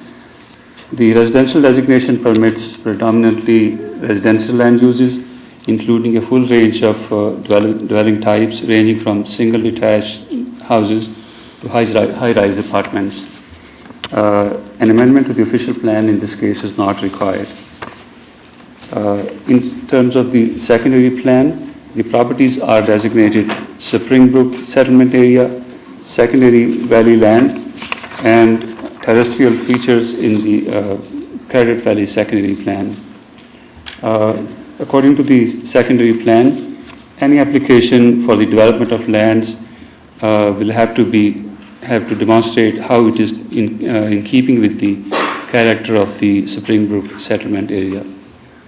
Currently, there are no density or built form related policies for residential development in this Springbrook Settlement Area designation. Therefore, the proposed development is subject to the land use and density policies of the adjacent low density 1 residential designation. This designation allows a density of 19.5 units per net residential hectare, whereas the proposed density is 17.6 units. So in staff's view, the proposed development conforms to the low density 1 residential policies. Therefore, an amendment to the secondary plan is also not required. The property is zoned Rural Hamlet 1, which does not permit the proposed development. Therefore, an amendment to the zoning bylaw is required to facilitate the proposed development. The applicant has submitted a number of studies in support of the application, which include a planning justification report, a functional servicing report, a tertiary plan, an addendum to the approved community design guidelines, and an environmental site assessment, noise control, feasibility study, scoped environmental impact study, sustainability score matrix and summary, and archaeological assessment have been submitted. Staff have also identified an issue which staff would like to be addressed as part of the review process, which is that there appears to be a potential, there appears to be a need for a potential reconfiguration of the Hosta Street to provide safe and efficient access to the Credit View Road and to facilitate the development of the area. In terms of the next steps, I shall continue to process the application and complete a planning review when all expert comments are received. I shall be preparing a recommendation report which will which will include a detailed evaluation of the proposal that will be brought back to the Planning and Development Committee. The recommendation report will include a discussion on any comments or questions that are received from the public. The residents that provide their contact information will be informed when a recommendation report will be brought forward to the committee and council.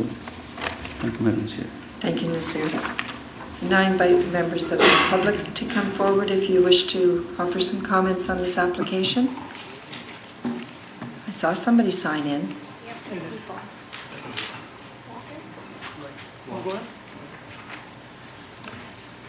Good evening, Madam Chair and members of the committee.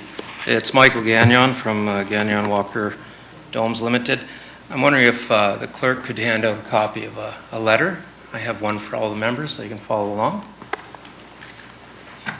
Okay. We did receive a letter from you earlier, but that was on item 4.5, was that correct? Yeah, that was a different one. These are copies for the staff. This is a supplementary letter. I did file one letter about a month ago to Nazir, and he did acknowledge receipt of that, but we're waiting to hear back from him. And only a certain members of the committee received the previous letter. Okay. So we're here this evening, Madam Chair, on behalf of Gurpreet Gill. He's the registered owner of 9058 Crediview Road in the city of Brampton. And if we look at the screen, he's got the property immediately to the south of those lots numbered 1 to 10. Where it says existing residential? That's correct. Okay. That's correct. Now, I'm going to keep it fairly brief, Madam Chair, because we do have the written submission in the previous letter, which I've attached just for ease of reference. But there was a study that had been started historically, but the Springbrook Settlement Study, but apparently it was stopped in 2015. We're still waiting to hear back from staff as to why that study was stopped. From what we've been able to pull together, it appeared that the staff was going in the right direction in terms of a more comprehensive review of what to do with not only the subject lands but other lands within the Springbrook settlement area. And I think it's important because even the staff reports seem to suggest that there's a lack of specificity in terms of the policy documents dealing with Springbrook. Springbrook, as you know, is part of the larger Credit Valley secondary plan area. On page 2 of the letter, I'd heard as point number 2 that there is an appendix 4 that didn't make it into the report. And I was comforted when I saw that because it talked about a tertiary plan, and we're familiar with our friends at Glenn Schnarr and Associates, and they're familiar with doing tertiary plans. I think that if you're able to make that Appendix 4 be available to the public tomorrow. It was handed out at the approval of the agenda stage. So that's wonderful because that will help us in our review. And it's I'm already kind of seeing it here. I'm already encouraged by what I see there. So it does look like the staff are taking a comprehensive approach, and that's going to avoid a situation where we've got disjointed road network and less than optimum approach to density and residential built forms. Thirdly, and I don't see that in just eyeballing the plan here. This property, as you can see, Hosta Street exists, and it connects the street to the north, and it comes down and it goes through this property. Our thinking is that perhaps that road should continue right through this property, through our client's property, and then connect with Crediview Road further to the south so that you get more of a complete neighborhood street and street pattern and lot layout. But we can certainly look forward to working with the staff. Our client wants us to participate in a tertiary plan process if that gets underway. And there is a lot of history to this file. What we've been able to gather just through our own sources is it goes all the way back to 2007. So I'm sure that the staff will be able to pull all that together, and anyone else who speaks this evening on the tertiary plan or other neighbors might be interested in seeing what all has been discussed in the past and perhaps how we can finish that process. And I have in the letter reference that I do believe that low and medium density residential and perhaps a combination of singles, semis, and towns would be an appropriate way to approach the Springbrook community area in terms of the build forms and the density, so that there is a variety of build forms. But again, that's something that I'm confident we can work through the staff with. The plan that you have here is referenced in point 5 of my letter, and it's very hard to see it, but where the number 3 lot is, just south of the property line, it says staked wetland limit. And this is why we've asked for a copy of the EIS or the EIR, because it would appear that there is a wetland feature, and it's very important that we understand that, not only for the applicant, so that we can see the impact on lots 1, 2, and 3, but also for our client and anybody else downstream, because it may be an area where you can't develop and there might be a setback requirement there to the wetland feature. Point number 6, Madam Chair, is that if the plan were to proceed the way it is, that existing house would have no less than 9 backyards facing onto it. And I know when I was preparing this that our office, and you heard Richard tonight talk about the Churchville application, and there are some people there that back onto our clients' lands there. Slightly different situation. Several lots on McNutt are backing onto an 8-meter wide buffer strip and then a 14.5-meter wide roadway. In this situation here, there are 32-meter deep lots backing right onto our client's property. There is no buffer strip, there is no road, there's no intervening land use or buffer. So with the help of a tertiary plan, hopefully we can address this interface and also the interface between lots 11 to 15 and the property to the north to see what is the best way to deal with that interface and a tertiary plan. And lastly, I know that there was a whole list of reports prepared and filed. They're referenced in the planning document that's before you. If your staff could be good enough, we'd like to get a copy of those. Perhaps our friends at Schnarr's office could provide us with them. So especially if we're all going to be working together to do a tertiary plan, if we can share that base information, it might be the quickest way to accelerate the consideration of their application and the interests of other parties in the area. And I've indicated here if the staff could get in touch with myself or Anthony, I'll be the best point of contact the next several weeks, because Anthony's suffered an emergency procedure last week and is recuperating from an operation. So all the guys in our office will be available, but this file I'll be taking on personally.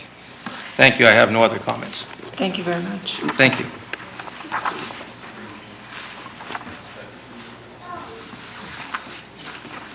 There's a question about the Springbrook study.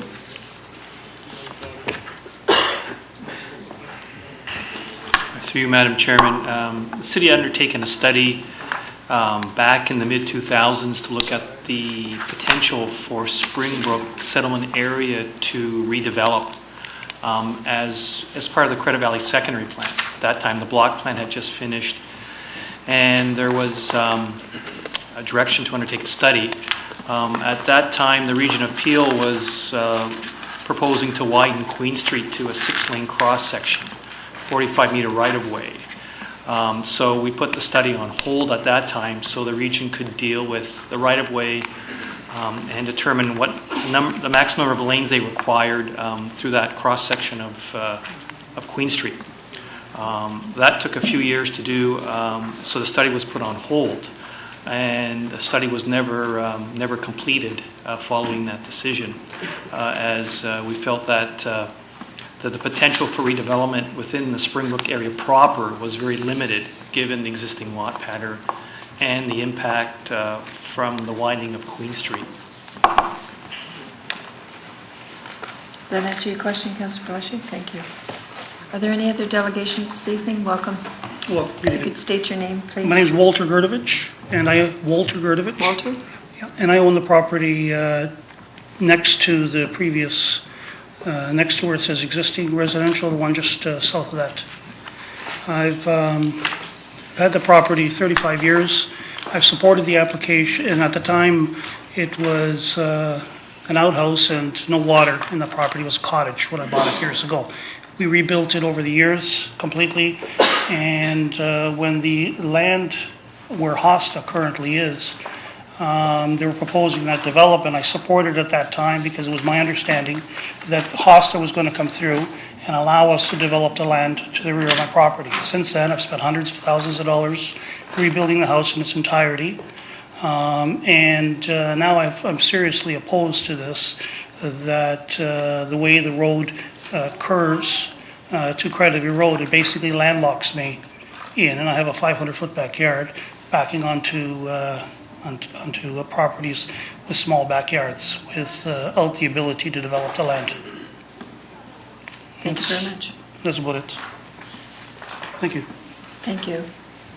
Are there any other delegations on this application this evening? Hi, my name is Patrick. I live on 8 Pathway Drive. And currently there's a construction going on to expand Queen Street into a 2-lane road in each direction. There is a no left turn destination into a daycare approximately 150 feet from the intersection. Currently this is a 1-lane road each direction. The proposed plan connects Hosta into Crediteville and will be approximately same distance at 150 feet. And based on this plan, it will allow a left-hand turn into the proposed development.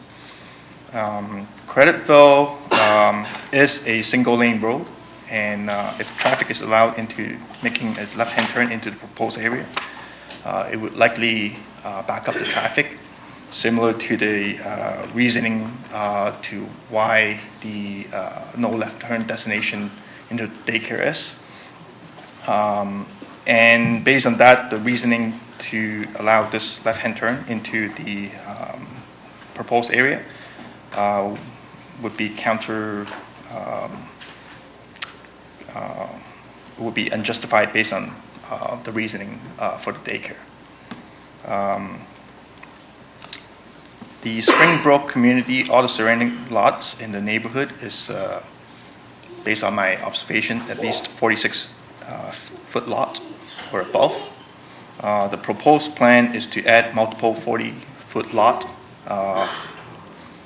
and to me, it doesn't seem to fit into the original plan for the Credit Ridge estate, originally planned 7 years ago.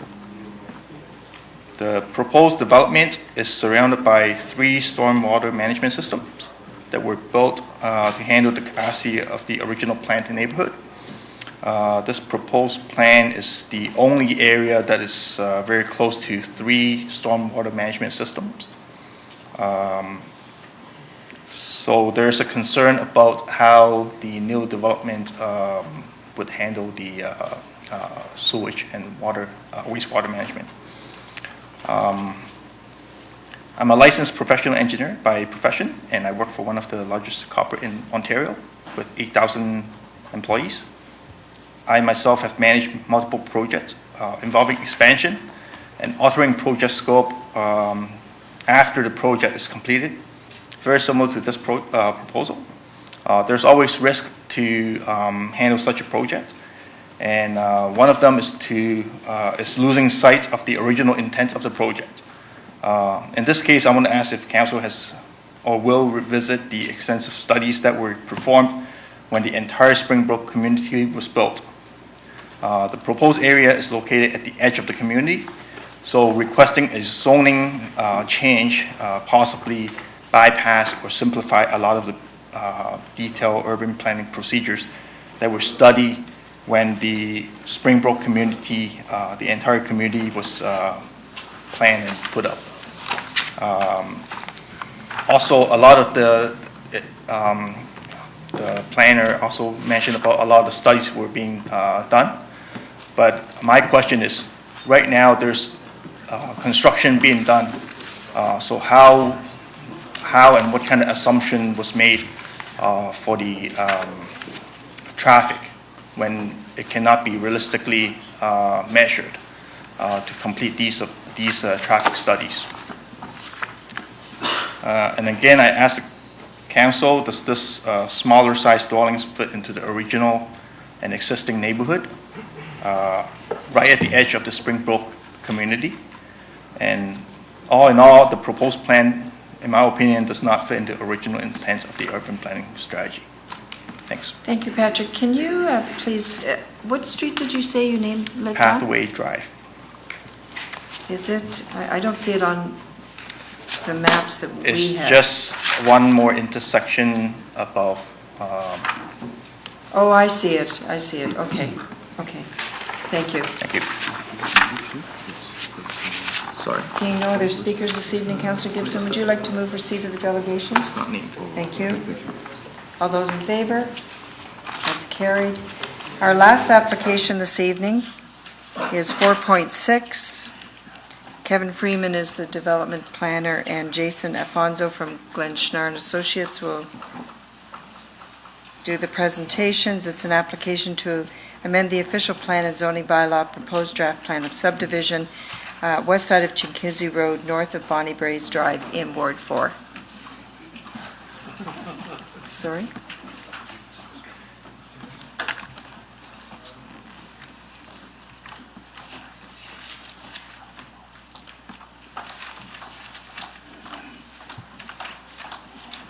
You don't look like a Jason Afonso. I'm back. You're the suitable replacement. Yes, I am. Madam Chair, members of the committee, members of the public, again, my name is Ali Pedron. I'm with Glenn Schnarr and Associates for the planning consultants for Mississauga Flea Market Management, Inc. They're the owners of the subject lands. We have filed an application for an official plan amendment, a draft plan of subdivision, and zoning bylaw amendment on behalf of the owner. The lands subject to these applications are located on the west side of Chinguacousy Road, north of Bonnie Braes Drive, south of Queen Street, and it's comprised of 9 properties and several residential reserve lots along the rear at Allegro Drive. The lands have an area of 2.7 hectares, or 6.67 acres, and a frontage of 353 meters on Chinguacousy Road. The lands are currently occupied by detached dwellings and several accessory structures. The lands are surrounded by detached residential to the south and to the west, detached and semi-detached residential dwellings to the north, Chinguacousy Road to the east with a mix of detached and townhouse dwellings. The applicant is proposing to develop the subject lands for medium-density residential uses, consisting of 13 two-story dual-frontage townhouses, 30 townhouse dwellings having 3 stories, 14 townhouse dwellings having 2 stories, and 81 stacked townhouse dwellings. The proposed development concept plan includes 4 vehicular access points from Allegro Drive. The concept plan also includes 42 visitor parking spaces, 2 of those spaces being barrier-free. 2 resident parking spaces are provided for each unit by way of private and attached garages. Visitor parking areas are dispersed throughout the site to provide greater access from all units within the development. The amenity area of 533 square meters is proposed central to the site to provide access from all units. And the proposed density is approximately 51.3 units per net residential hectare. And now I will turn it over to Mr. Kevin Freeman, the city planner, for the policy context of the project. Thank you.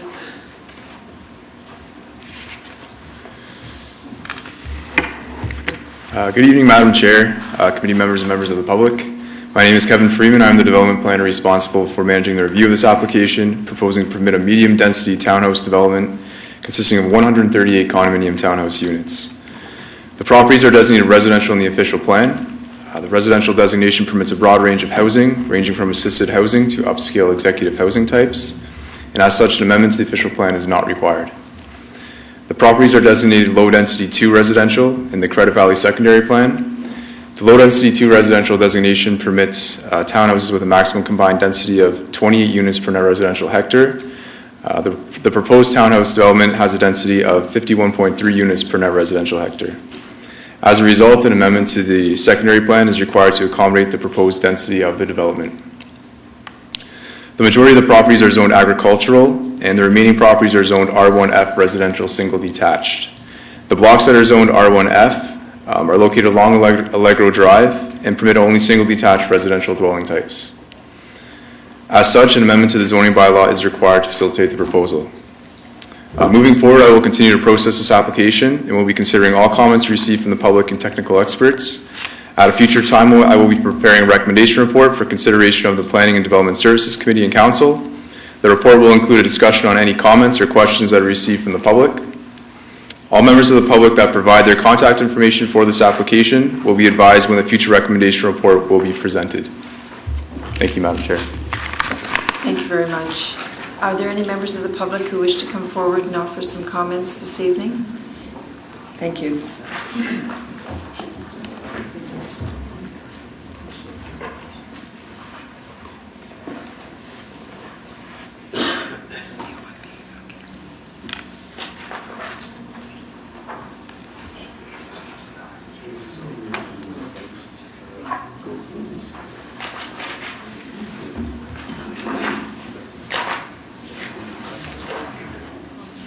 Hello and welcome. Thank you. Good evening, Madam and the respected City Council. My name is Hitesh Brajpati. I am the resident, one of the residents at this subdivision. My house location is 6 Dalkit Court, which is the second circle. Yeah. So right at the second circle, which from the Bonnie Brass. So Bonnie Brass has one and the second one. So we have received this notification a few months ago, and we had the first open public meeting with Gavin and the developers. I'm representing the my neighbors, all neighbors who are sitting here, and you guys can raise that. There are more than 230 houses in this neighborhood. As you can see, from Queen South to up to Bonnie Brass, there is only one way to go out of the Bonnie Brass, which is the Allegro Drive. And there is a little street called Churchville Street. It's a very small street to just take a right and then go on the Chinkusi Road. So when we saw this first time, all our neighbors, including myself and all my friends, had a lot of concerns about this particular new proposed development plan. Which includes many, I made a note here and I want to just take a few minutes to go through that. So as you can see, there's only access to the Allegro Drive, and this is one of the busiest drive that everybody in the morning, Monday to Friday, in the weekends, people use and go out and take the Bonnie Brass and go out and do the work. So, and this particular road, the way it's been designed today, it has a curve. And which is really hard for us, all the current residents, to use these drives today, as we see here, and to go out on the Bonnie Brass. We also have the second point is the privacy issue. There are more than 20 houses in front of this proposed plan, where, as you can see, all the 20 houses right in front of the Allegro Drive, and the proposed plan says that there are 4 exits on the Allegro Drive, which is kind of really put us into a situation where we have to go out of the Bonnie Brass and then also look at the upcoming traffic and upcoming new development and houses, all kind of stuff. The third one we have is the safety issue. So already here, what we are seeing is 230 houses, and each resident has minimum 2 cars. And the way it's been designed today is like we have to be careful when any car is parked on the one side of the road. It's hard for us to see what's coming up, down, and then make a very careful way to go out. Imagine if we have 4 exits on this Allegro Drive, and like she mentioned earlier, that there are 2 proposed visitors parking and 138 houses. Each houses, I believe, will have minimum 2 cars, and all the exits are coming on the Allegro Drive, which is going to create a more problem for us to all the existing residents who live there today. So that's the another point. The other point, we are already facing, is lack of school space. We have we have the Churchville schools. Our children's actually now been told that there is no space in the school.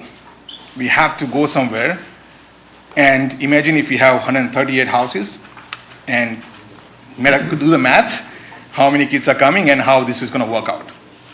There's a board outside at the Dusk Drive. It says very clearly, no more space, and we have to put move your children here and there if we have to live in this particular space. The other point we have is the road is very narrow. The way it's been designed, it's curved, as we can see right now here, and the parking issue. A few weeks ago, city has put the no parking zone signs. So it's now on one side we can only park, another side we cannot park. So where it's proposed to put four roads, it's open. But then the other side of the houses is blocked. So all my friends living here have the neighbors in the weekend, they have to park on this side, but by the way, we have 138 houses coming on this side. So it's like there's no way we can park the car anywhere. And that's the biggest traffic issue what we see here today. Noise issue. So 3 years ago when we moved, not too much noise. Then people started moving, people started buying the houses here, we started seeing the noise. I remember there was an accident on this Allegro Drive, and I think it's probably one of Mark's, that he's sitting over there. Right in front of his house is an electrical pole. What happened at 2 o'clock in the morning? One car, this is 3 years ago, no traffic. One car hit the post, and he actually fell down on his roof, on his house roof. And we had to call the city at 2 o'clock in the morning and says, you know what, can you please fix the problem? So again, the reason I'm trying to raise this again, having another 138 houses exit on the Allegro Drive will increase more problem for us and more, it will put us in the risk. Okay. When everybody moved here, people thought, you know what, we are buying our dream house. This particular proposed plan was not on the actual plan for the other developers like Fieldgate or Paradise. There was no plan. Now, these are old houses there, so there was no proposed plan that, you know what, after 5 years we're going to build something new. So, are you on the home stretch? Because you're a minute and a half over your time limit. Oh, sorry. Okay. So, sorry about that. So, obviously I can go on. The other one is the property tax. We're already paying too much property tax there in Brampton. It's getting high. And obviously it's a flower city, so we love to stay in Brampton. And so at the end, I would like to not stress too much. I have limited time. We have now put something together, all the neighbors, and everybody has signed. As you can see, there are 10 pages. I would like to request to review this and consider our concerns. And that would be very helpful. And prepare something good, which is really good for us and everybody from the city perspective. Thank you so much. So you're going to leave a copy of that? Right now. Perfect. Yeah. Thank you very much. Thank you. Thank you. Hi, good evening. Good evening. I think my neighbor addressed a lot of the concerns that all of us have. My name is Omar Siddiqui, and I'm a resident of 92 Allegro Drive.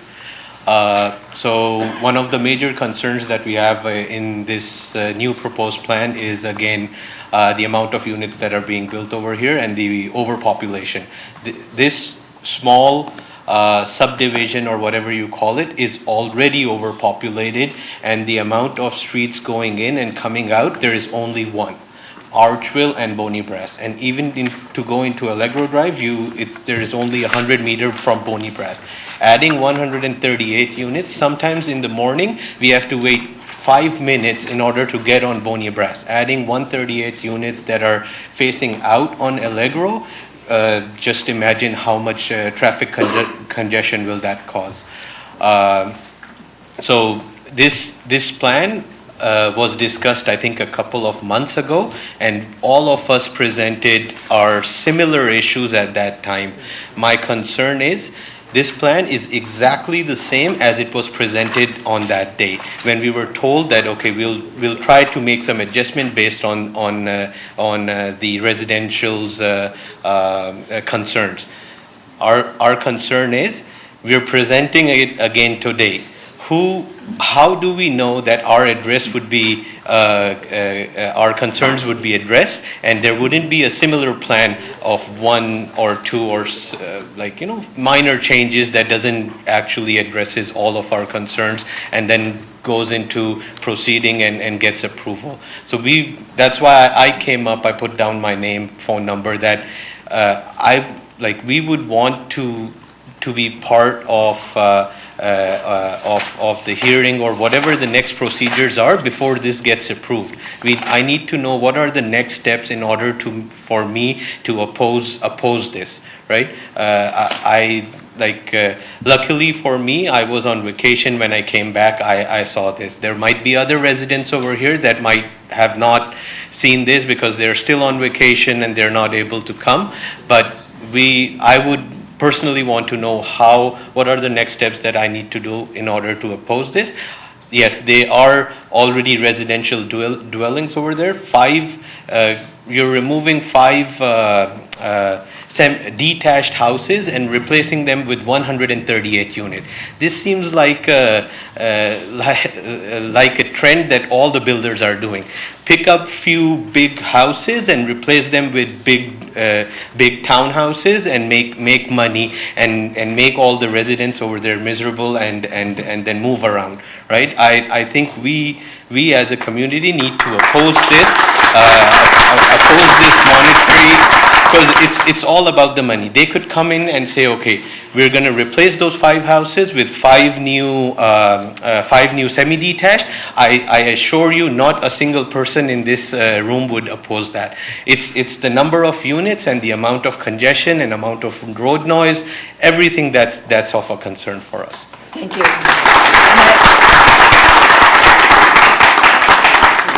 I would like to reiterate that all comments offered this evening or submitted to staff will be addressed in the staff recommendation report.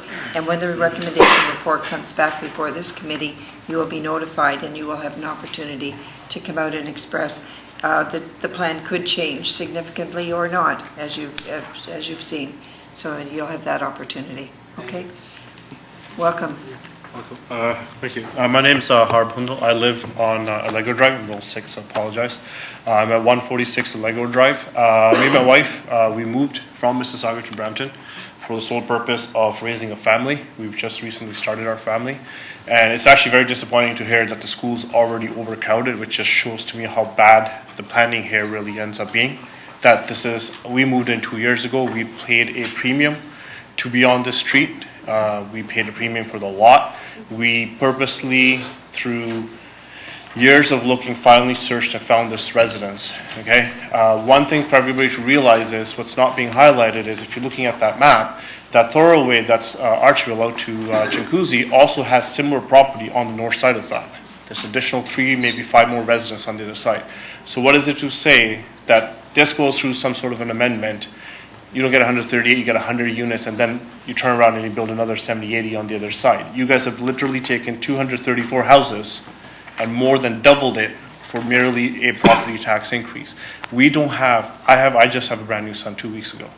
Instead of being home, thank you, but instead of being home and trying to look at saying, hey, Churchville is a school you can go in 3-4 years, I generally have to look at it and say, do I need to move out of Brampton? Because you can't afford for my child to go to school. I'm paying taxes well over $500 a month. For what? For just garbage collection? I can't even do the water anymore. This new the deal came out saying pay for your own insurance for the water pipes to your house. There has to be a limit. And the limit here is this is supposed to be a flower city. You're taking 9 houses down. Don't replace it with concrete. Replace it with something that actually makes the neighborhood look nice. Okay? Part of one other piece I really want to say is when you look at that drawing, that entrance from Bonnie Brace into Allegro, that first curve to the right, I don't know who planned it, didn't plan it too well. It is extremely sharp. I'm very cautious. Obviously, now being a father, I understand things a little bit differently. At 20 kilometers an hour, you're going to hit somebody there. There's no park. In 234 residents, the city of Brampton failed to provide a space for a park.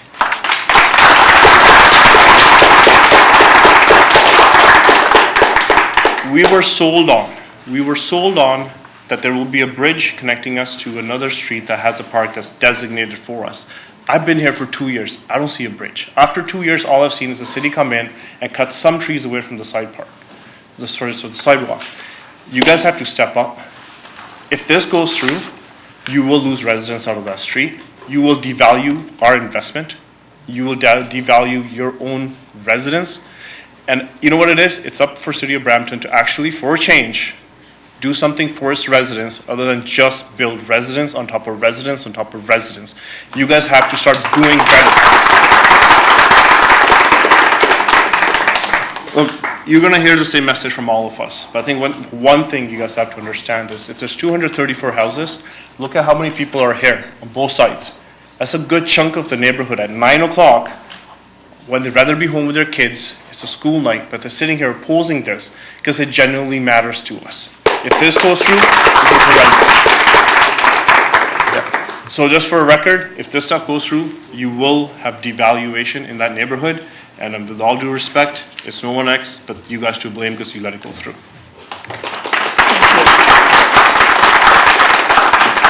Hello, good evening. Good evening, Chair and respected councillors and the members of the community. I echo all the points raised by my neighbors.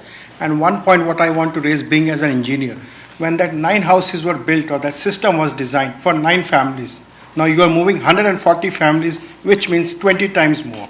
Which, when this part of the sewage system was designed, nobody thought that it will be designing for 20 times more safety factors. First issue is that. Secondly, if we allow this, there is a potential to make 100 more houses. So that means that community will have 500 to 600 more houses altogether. If you calculate the area of that place and the schools, you will see it will be the maximum densely populated that way, the house. So I request we should not allow to build the townhouses. If we can build semis, I'm fine with that. Thank you. Thank you. Good evening. Good evening. My name is Tarshini and I live right on 11 Alley Grove, which is right the last white space before the orange pointy part starts. So yes, that whole curve, I live right by that curve with my son. So when he starts walking and playing, that's a very dangerous. Already, I can't even park my car. I have people coming knocking on my door saying they almost hit my car. So having another whole community there is endangering my family, and I do not want that to happen, especially with 4 streets coming along. The other issue was when I bought my property, I was told that right next to me it's going to be a small green space. I didn't expect for townhouses to come here. My house actually has windows all around the house because the understanding was there was nothing going to be on my right side. So right now when the developers came and put fences on the right side, because they said there was nothing going to be on that side. So developers came and put the fence, and they put it in my property, not on the property line, in my property, because they said it's going to be a green space, so it's going to be in my property instead of on the property line. So I didn't give up a foot on my property for them to build townhouses. It was supposed to be for green space. So I totally disagree with that they're going to build properties there instead of leaving it as a green space where they could have just put the fence in the middle. So why am I losing part of my property for them to build more townhouses there? That's unfair. And the second issue is drainage. I don't know if anyone noticed, there's a lot of already hot waters are pooling. And at my property last year, they came, I thought it was from the city. Apparently when I was talking to Kevin earlier, it's probably the developers. They came and took off all the sodding from my backyard, leveled the property, and downed it so that the property right behind me, there's the detached home that they're gonna destroy and build townhouses, there had a pond forming. So now they digged under my fence to let all that water drain from that property to come into my stormwater, because I have the stormwater in my property. So what's going to happen with all the water now? Are they going to fix that? Are they going to level my house properly again if they're going to build that? Because I don't want everyone's water coming into my backyard. 30% of my backyard is not usable because I have all the drainage coming from the backyard of that property. And they have little planks that they build a fence, then they digged under there, so they just put some plywood to kind of hide the hole, and I have like algae and you can smell the drainage. So I feel that's unfair. Then if this is gonna happen, it's just gonna make it worse. So I don't know who I need to take this up to so that if that's gonna happen, or even if any other properties come, I need to make sure that they don't have all that water coming into my property. They already leveled it below. Now that everyone's water is draining in there. So I need that fixed before they can put more houses there. And I'm sure a lot of people have water problem too, so. Yeah, like when I talked to Kevin, he's like, oh, it's not the city. So here I'm thinking, oh, it's the city who's putting my fence 1 foot into my property because they were saying it's the city property, it's going to be green space, and I lost a foot of my property, and now the drainage water, they lowered my grade, so all the water is like draining. I put a garden, all the soil is running into the drain, storm water. So who do I? I think we're kind of coloring outside the lines in terms of the application that's before us this evening, but it sounds like you do have some other issues that are going on. I'm going to suggest if we have some contact information for you that maybe staff reach out tomorrow and to you, if you've left your contact information there, and they'll connect you with somebody about those issues. That'll be great. But definitely I want the water, like if we're going to build all that property, we want to make sure there's good drainage in our area because flooding is becoming a big issue with all the huge storms, and we don't want to be stuck Mr. with that. Parsons, did you want to respond to that briefly? Through Madam Chair, just further to what you were saying, staff can definitely, provide our contact information. I can just understand that you already may perhaps have somebody's contact information. We can definitely assist along just to ensure that this resident and any other residents really have the direct, tie-in through to the right individual at the city to try to help with their matter. With what those issues are, okay? That'll be great. Thank you. Welcome, sir. Good evening. My name is Neil Patel. I'm a resident at 34 Allegro Drive, right across where the proposed development is proposed. Anything that my friend said, that's the same points I'm going to repeat, so I don't want to put too much stress on the same points. I agree on the points that were brought forward. A couple of points that I noticed personally I would like to bring forward, not claiming to be any expert in there, but when I go to David Suzuki, there's 8 already what you call the portables put in to accommodate students. If I go to Centennial High School, there is around 10 portables already there, and when we go to Churchville, there's a staggering 12 taking up more than half of the playground that was designated for the kids to play. So not being an expert, but I can tell you that the problem in the high school is only going to grow because you already have in your elementary school 12 portable. So you already have higher capacity coming from the lower grades going up to the high school. So the problem is only going to get worse. The new residentials that you put in, obviously more congested, smaller families, and you will always have kids coming in. So the school issues, not being an expert, I won't claim that it's going to be, but what I can imagine is it's going to get worse. The width of the Allegro Drive. So, I live right on the Allegro Drive, just the second residential, one of the long lots. And we had, my friends will compliment me, it's like, you don't have a front door neighbor, nor a back door neighbor. And I always told them, I expect something to come up in the front. The back, that's what I paid the price for. I paid the premium to get a ravine lot, but I totally expect something to come up in the front. But 140 houses, that's something little baffling to me. I also noticed that the zoning that it was, and we actually checked with the builders, some of them are already agricultural, and some of them are designated as medium density, 28 houses per hectare. We are proposing 51. I would like to ask, can we, looking at the school situation, looking at the congestion, should we be actually proposing to bring it down to 14 as opposed to taking it up to 51 per hectare, right? We don't oppose bringing in more people. I totally understand we want to make housing more affordable. So, how to make them affordable, we probably do high-density houses. And that's one way to do it affordable. But it's not at the price of putting everything and stuffing them into a small area. No park area, as we already noticed. Yes, there is a little tiny thing, but how about, half of that thing is designated as a park area? That will probably still be not enough for the 250 houses that already exist out there. So I will send down my notes to Kevin. I've collected some of those things, and the PO website already tells about the school situation. So what I would also like to understand is that what would be the next step? This was a public meeting. What we would like to do is to get an opportunity to look at the reports, to understand it, to maybe participate in that study before it goes to the next step. Like, I wouldn't want it to go to the next step and just then we learn about the report. So it would be good to have that. I'm willing to participate in those reports and maybe give inputs around it to understand what's the process that's going forward. Does staff want to respond? So what I can add, Madam Chair, is really further to the fact that staff will be reaching out to the residents in the area to advise when the recommendation report will be coming forward. Staff is always willing to really receive calls or visits from area residents at the counter, really to provide just an update on where the review of the matters are at that time. And so documents that are received by the developer to us, background technical documents, those are public pieces of information that we can share and provide through to others as well. So really at any point in time, we're available for discussion just to share really the status of the application.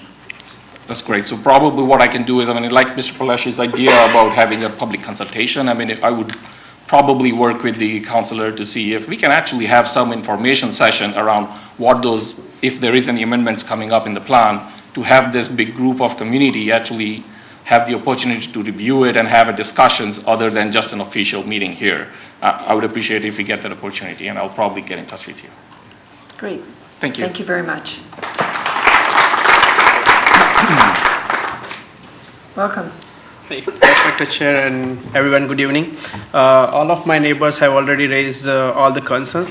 I just live on the Feed Gibson Allegro, 66 Allegro, just on the corner, and my main concern is the kids. There are lots of kids there, they are playing around, and I see like there are 4 school buses coming on that same corner every day, like in the afternoon, in the morning, because the school doesn't have space. There are school buses coming from far also, and it's so congested. I see all the time. I'm always worried about my kid playing there, all the cars going from there, and it's a very busy street. The thing is, there is no park nearby. I have to always drive my kid to the park. So we have like 250 already houses, and then 140 houses are coming up. So where kids are going to play, and we'll have to keep them in the basement, like.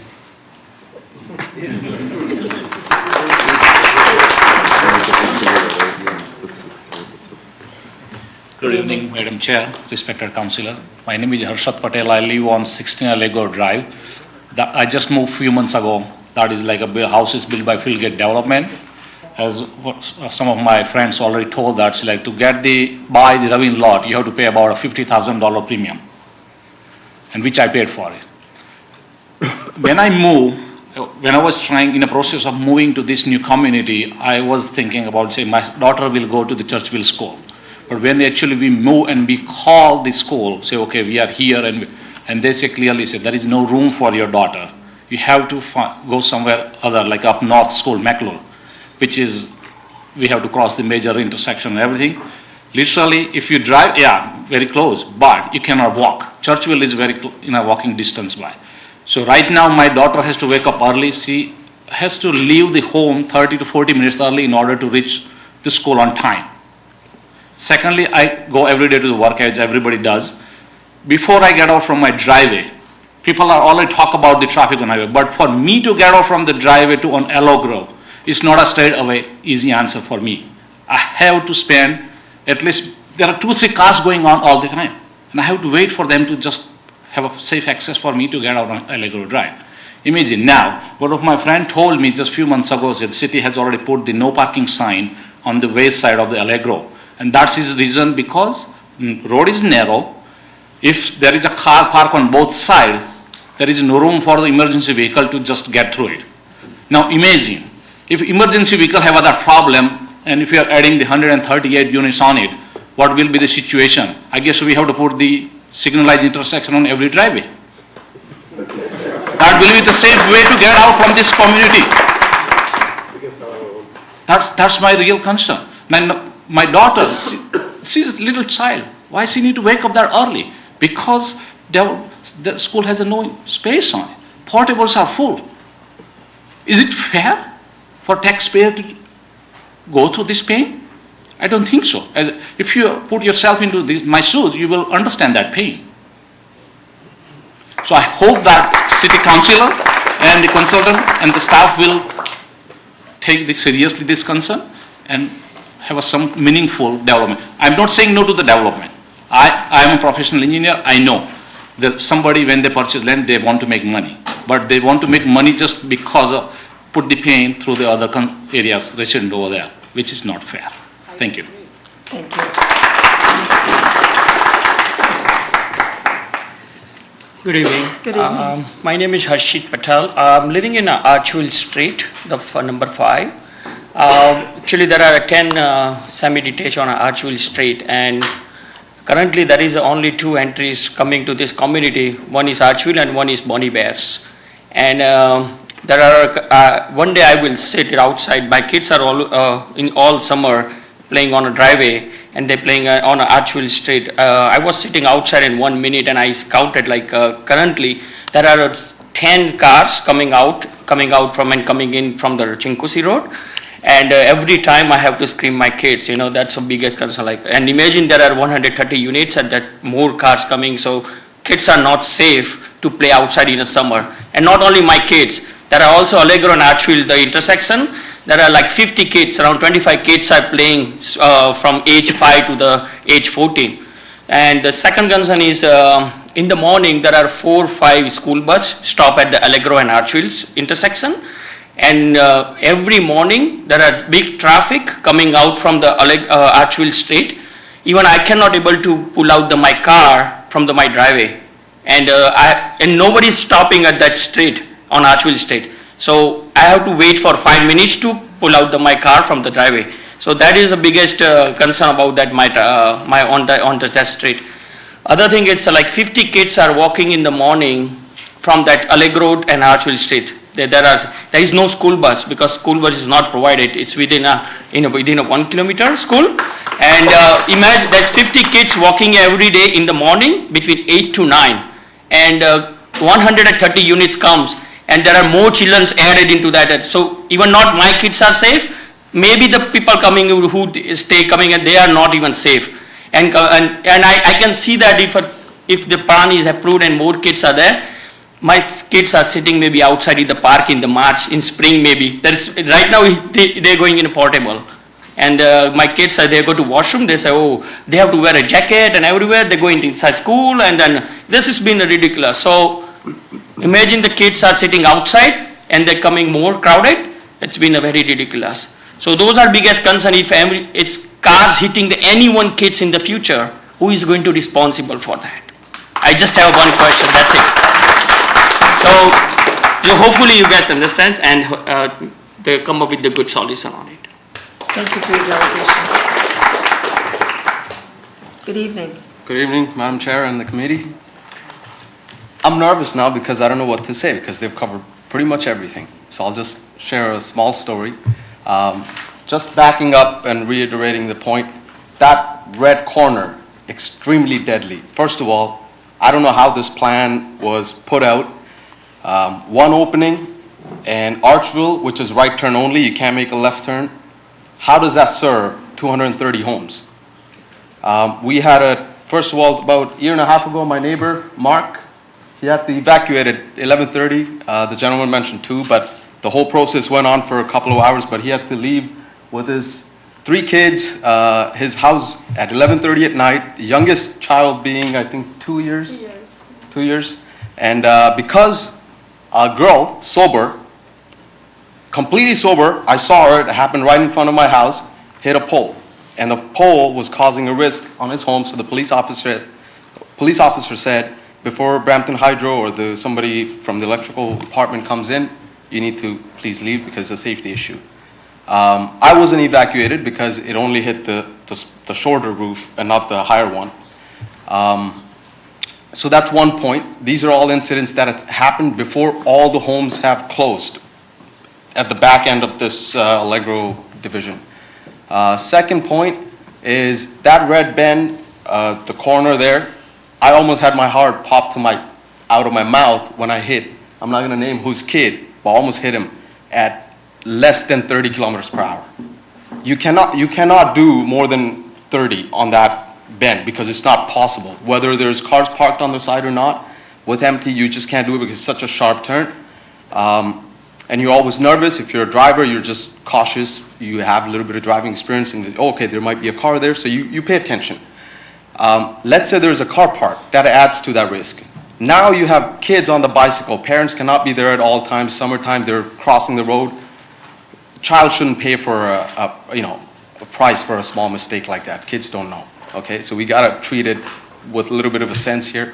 The last point I want to make, or actually second last, is on Bonnie Bray, not too far from that intersection, actually Allegro and Bonnie Bray intersection, a little bit to the left, just past the bridge, a girl died. Hit and run, 25-year-old.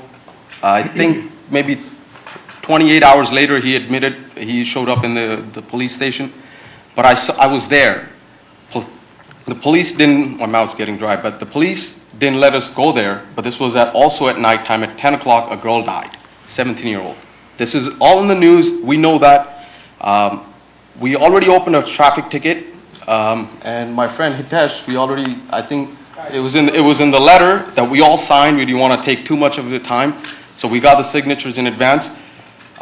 Because of the time limit, we didn't cover that. But whoever does this traffic study, he was there on a weekend, on a Saturday. Well, you're not going to see a whole lot. When 40% of the neighborhood, the homes are still being built. So maybe you could look into doing a study again. Now, lastly, I've been in Brampton for past 16 years, and I came from Etobicoke. I've been in the country for 17 years. It'll be 17 years tomorrow, actually day after tomorrow. I'm a proud Canadian, and I've been Bramptonian for past 14 years. I work at the Mississauga and Oakville border. I drive from Brampton. There's no highways on the west end of the city. Everybody knows it. I get there. Most people working with me come from Burlington, Hamilton, Oakville, some from Toronto. We know Toronto is congested because of the size of the city and traffic. It's known. All downtowns are. It's normal. But when I tell somebody that I'm from Brampton, I get this weird smile on their face, and it's not a good one. I don't live in a home, okay? I paid a lot of money for the home. We love the home, and we bought our second home in Brampton, 2 lights from where we live, Steeles and Mavis. Now, basic reaction, I'm sure you've all met people outside of Brampton and said, Brampton drivers don't know how to drive.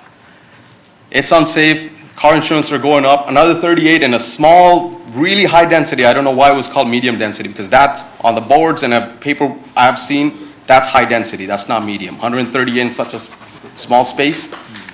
Now, what I'm trying to say is, I think you'll basically reassure the idea that I have why Brampton has such a bad reputation when it comes to traffic and drivers and whatnot, because we approve stuff like this. That's basically it. So now this is our chance to maybe make it a little bit better. Who's driving? She was telling you that your time was up. Oh, okay. Sorry about that, but you get my point. I don't want to have this reputation, and I really support something low density, but 138 just doesn't make sense. I'm a mechanical designer myself. It's a very greedy plan, but we can change it and move forward with it. It's not a big deal. Thank you. Good evening. Good evening, everyone. Good evening, Ms. Chair. And my name is Chaimini Patel. I'm a mainly stay-at-home mom, and I have 2. My neighbor has little 3 one, and really concerned about the kids' safety. I have seen so many neighborhoods with playing children's signs and speed limit. We don't have any in that. And yesterday my daughter saw a squirrel crushed by a car. He saw that happen, and she was so disturbed. It made me happen with our kids as well. I'm like, it's a concern, right? And we saw a snake one time, and we were happy about that. We are living in nature, like we have everything together. And now I'm being a little selfish that we have paid $65,000 to have that house on the Allegro. we have the premium lot, and for what? If somebody tell you that you have to share your luxurious car with somebody, can you? No. So I'm not being so much, like too much of selfish. I'm okay to share the land. I know that people need home, but how much? That's my question is, and the safety mainly. Great. Thank you. Thank you. Good evening, Madam Good Chair. evening. My name is Umesh Patel, and I live on 14 Ashfield.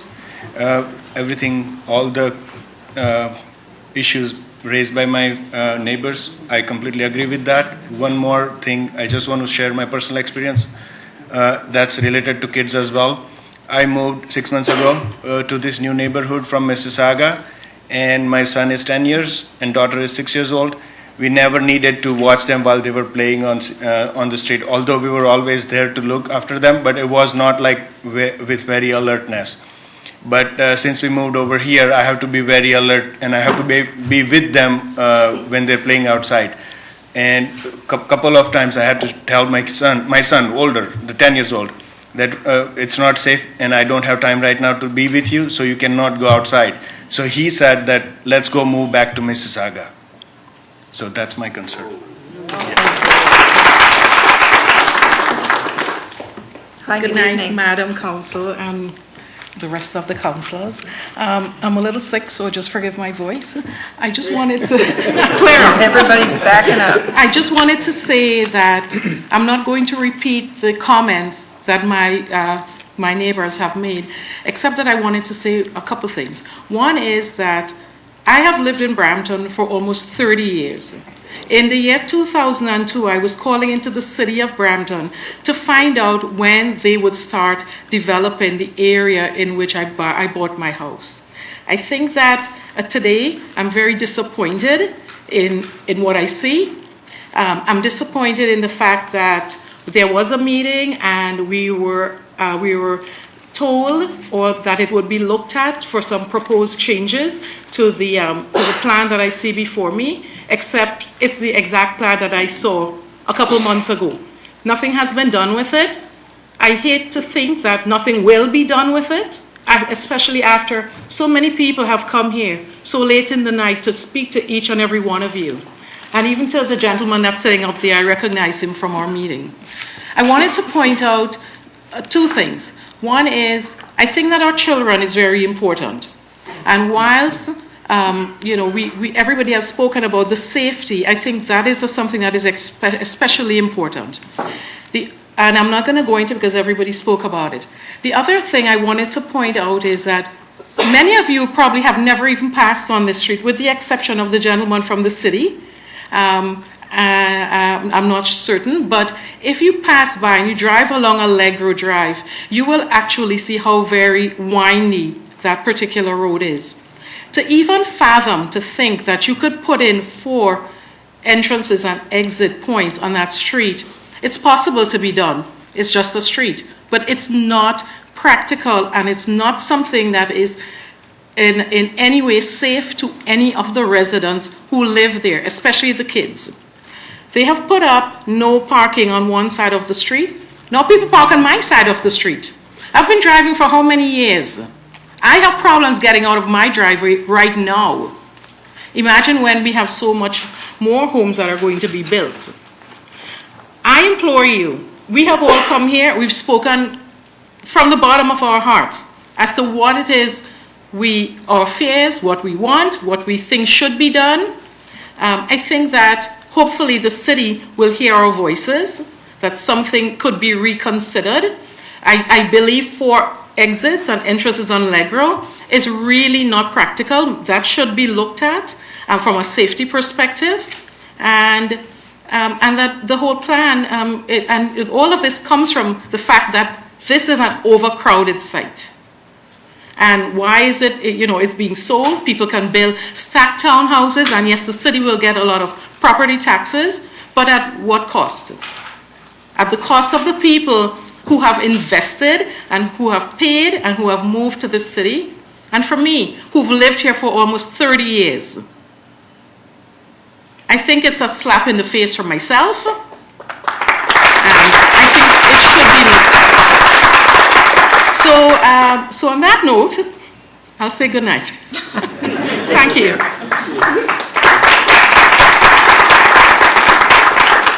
I have 3 speakers on the board, 3 members of council. I just want to remind you that this is questions of clarification only, that we need to make sure that we don't compromise the integrity of the process. Thank you. Councillor Medeiros. Through the chair, first of all, thank you to all the delegations. Councillor Bowman and myself, I guess one clarification, rest assured, we know the area very well. I actually lived several years, Bonnie Braes and James Potter area on Chesapeake, so I know what you talk about, and I know some of the frustrations that people have. I think the first thing I'd like, if staff can just, I know we do this usually, but just as a refresher, can you just explain what today is about and what the process is, just in really general terms, that today there's no decision making, there's no, if you can just really high level, just so that people understand the timelines and what we're talking about. Definitely. So today, the public meeting, the statutory public meeting, as per the Provincial Planning Act, is the key step to formally hear from the residents in an area and anyone from the city that would like to speak to a development application.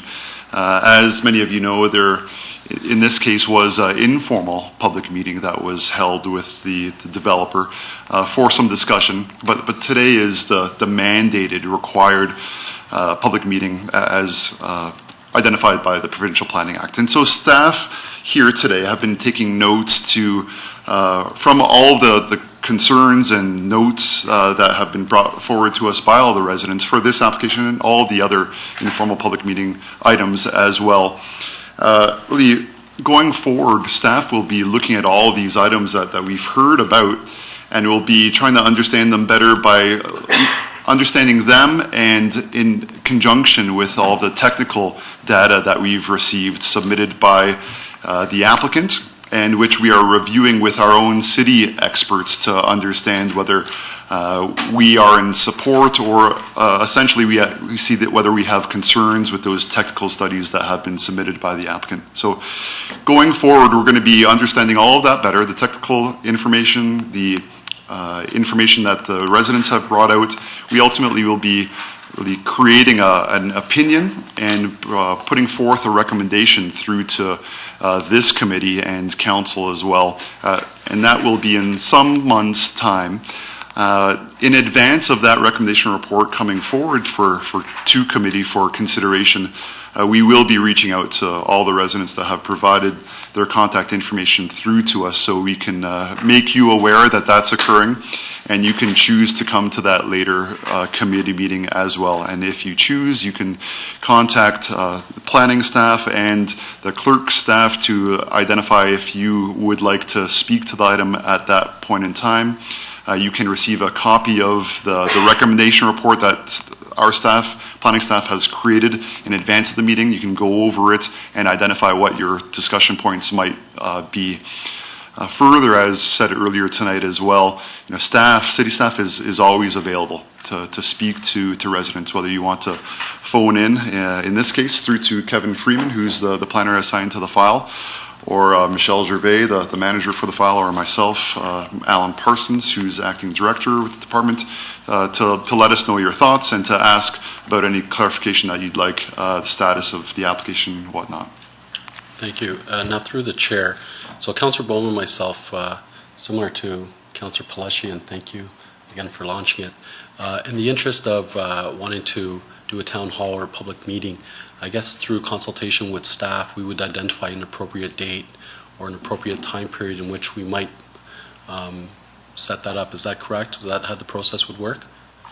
Okay, so to the residents, and Councillor Bowman and myself will be meeting with staff to have a more thorough town hall meeting and go through more details on the application.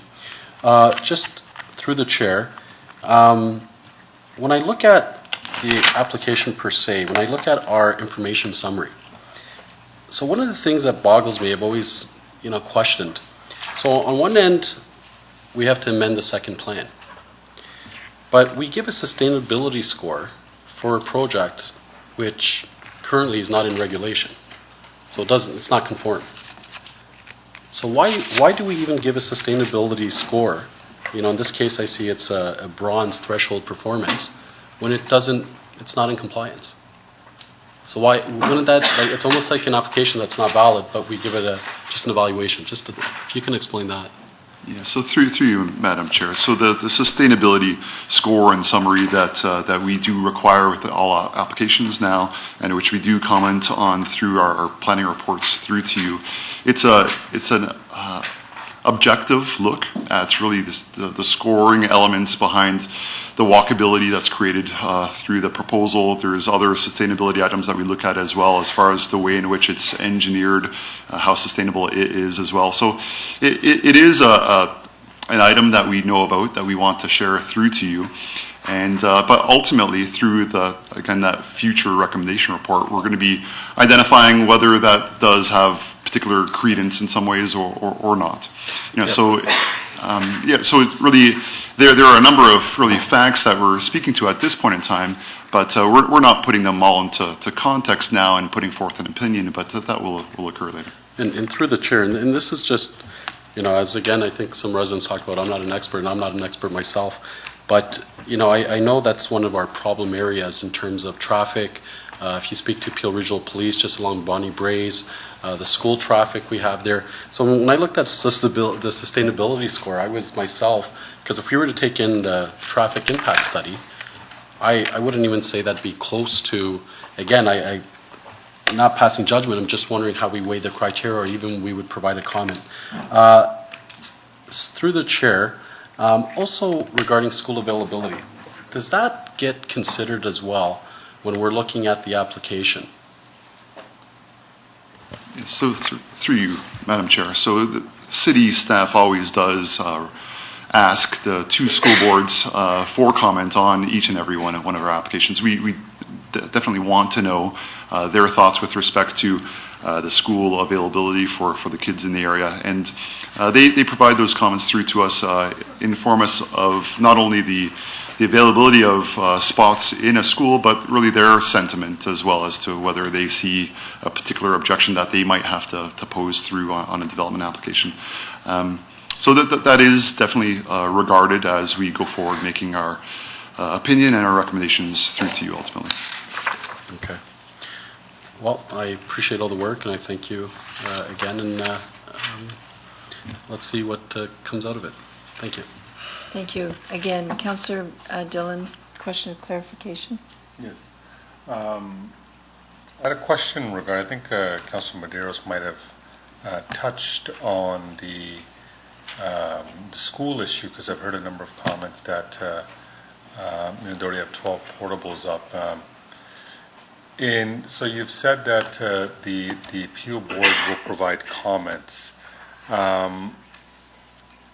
Do you know for a specific area, and this might be related, just for a general planning question that's related to this. For example, when we look at jobs, we see that there's a certain amount of jobs that are in a certain area that are required when we're talking about some type of commercial or industrial. Is there when you're planning an area and when you have a school there, maybe there's one high school and one elementary school, do the city taken any consideration when they're planning the area how many potential kids could be fed into the schools? Yeah, so through you, Madam Chair. So really at the forefront of planning for an area, really when a secondary plan is really being created to understand how an area should come together. There's studies done really then, really primarily by way of the school boards themselves. So the school boards, both the public school board and the Catholic District School Board, they employ their own planners. And the planners provide input through to city staff when secondary plans are really being created. At a later, what they have are their various districts. They have catchment areas relating to their various schools. They understand how many school sites they need in a given area, given the makeup of a community, how dense it will be. So all those comments are provided through to city staff. at an earlier time when a community is being planned for, and at a later point in time, like I mentioned already, those planning staff from the school boards provide comments through to us as well. Right, so the school board will be able to provide, just for, I guess, asking on behalf of them, school board will be providing comments on the application as well, right? Okay. No further questions, thank you. Okay. Thank you. Councillor Medeiros, would you like to move receipt of the delegations this evening? All in favor? That's carried. Thank you. Thank you very much, everybody, for coming this evening. I'll give you a moment to clear the chambers so we can adjourn here. Actually, members of committee 7.1 and 7.2 are in consent. Item 13.1 and 13.2 were also moved into consent. We'll move to the councillor question period. Are there any members from members of council? And no public question period. Councillor Frattini, you have a question? Yeah, just a quick question. If you can give us a minute, I thought, just give us a second. Ladies and gentlemen, can I ask you to leave the chambers as quietly as possible? Thank you.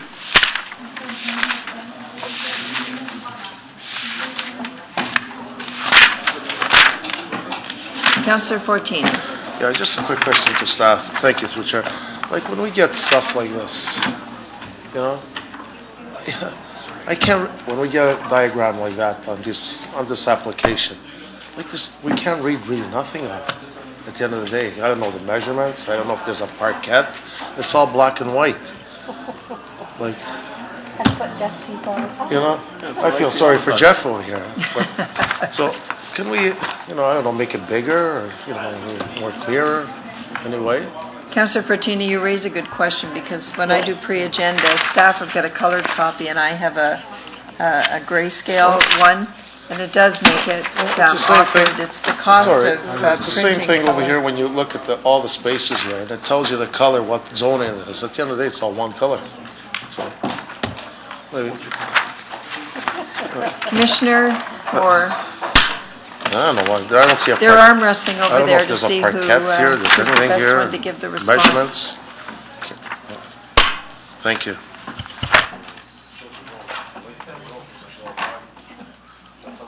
Okay, are you going to take under advisement how we can maybe do that a little bit better? We'll definitely take the scaling of the drawings under advisement as well, but the color issue is definitely a costing issue when it comes to the. It is a cost issue. Yeah, we'll take that under advisement. Thank you. Okay. Councillor Palashi. Thank you, Madam Chair. Just really quickly, and I've asked this question before. We heard a lot today. We've heard a lot in the past. I paid a premium for my lot, and I don't know at what point I know about premiums. I've paid premiums for lots that or one house that I built or that I bought brand new, but I think there's something we have to do about this. If we're going to the developer to say you can no longer put premiums on your lots if there is a potential for a future subdivision or something like that, something has to be done. Because I always ask the question, are they going to get money back?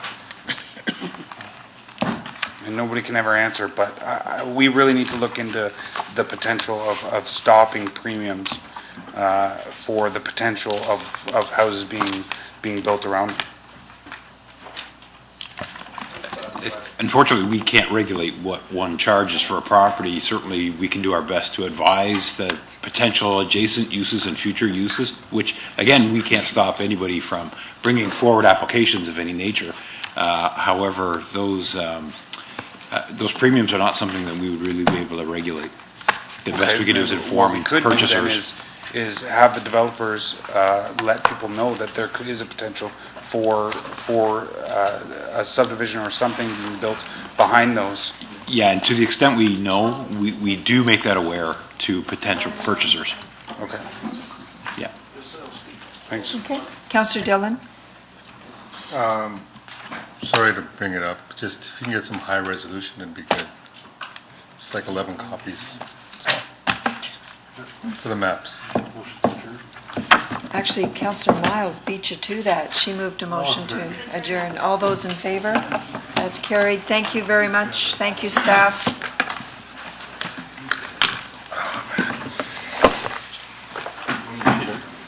Peter, you'll give us a copy of the petition, right, to Council Bowman? You'll give us a copy of the petition, will be circulated? We can get you a copy. Yeah, Council Bowman, myself.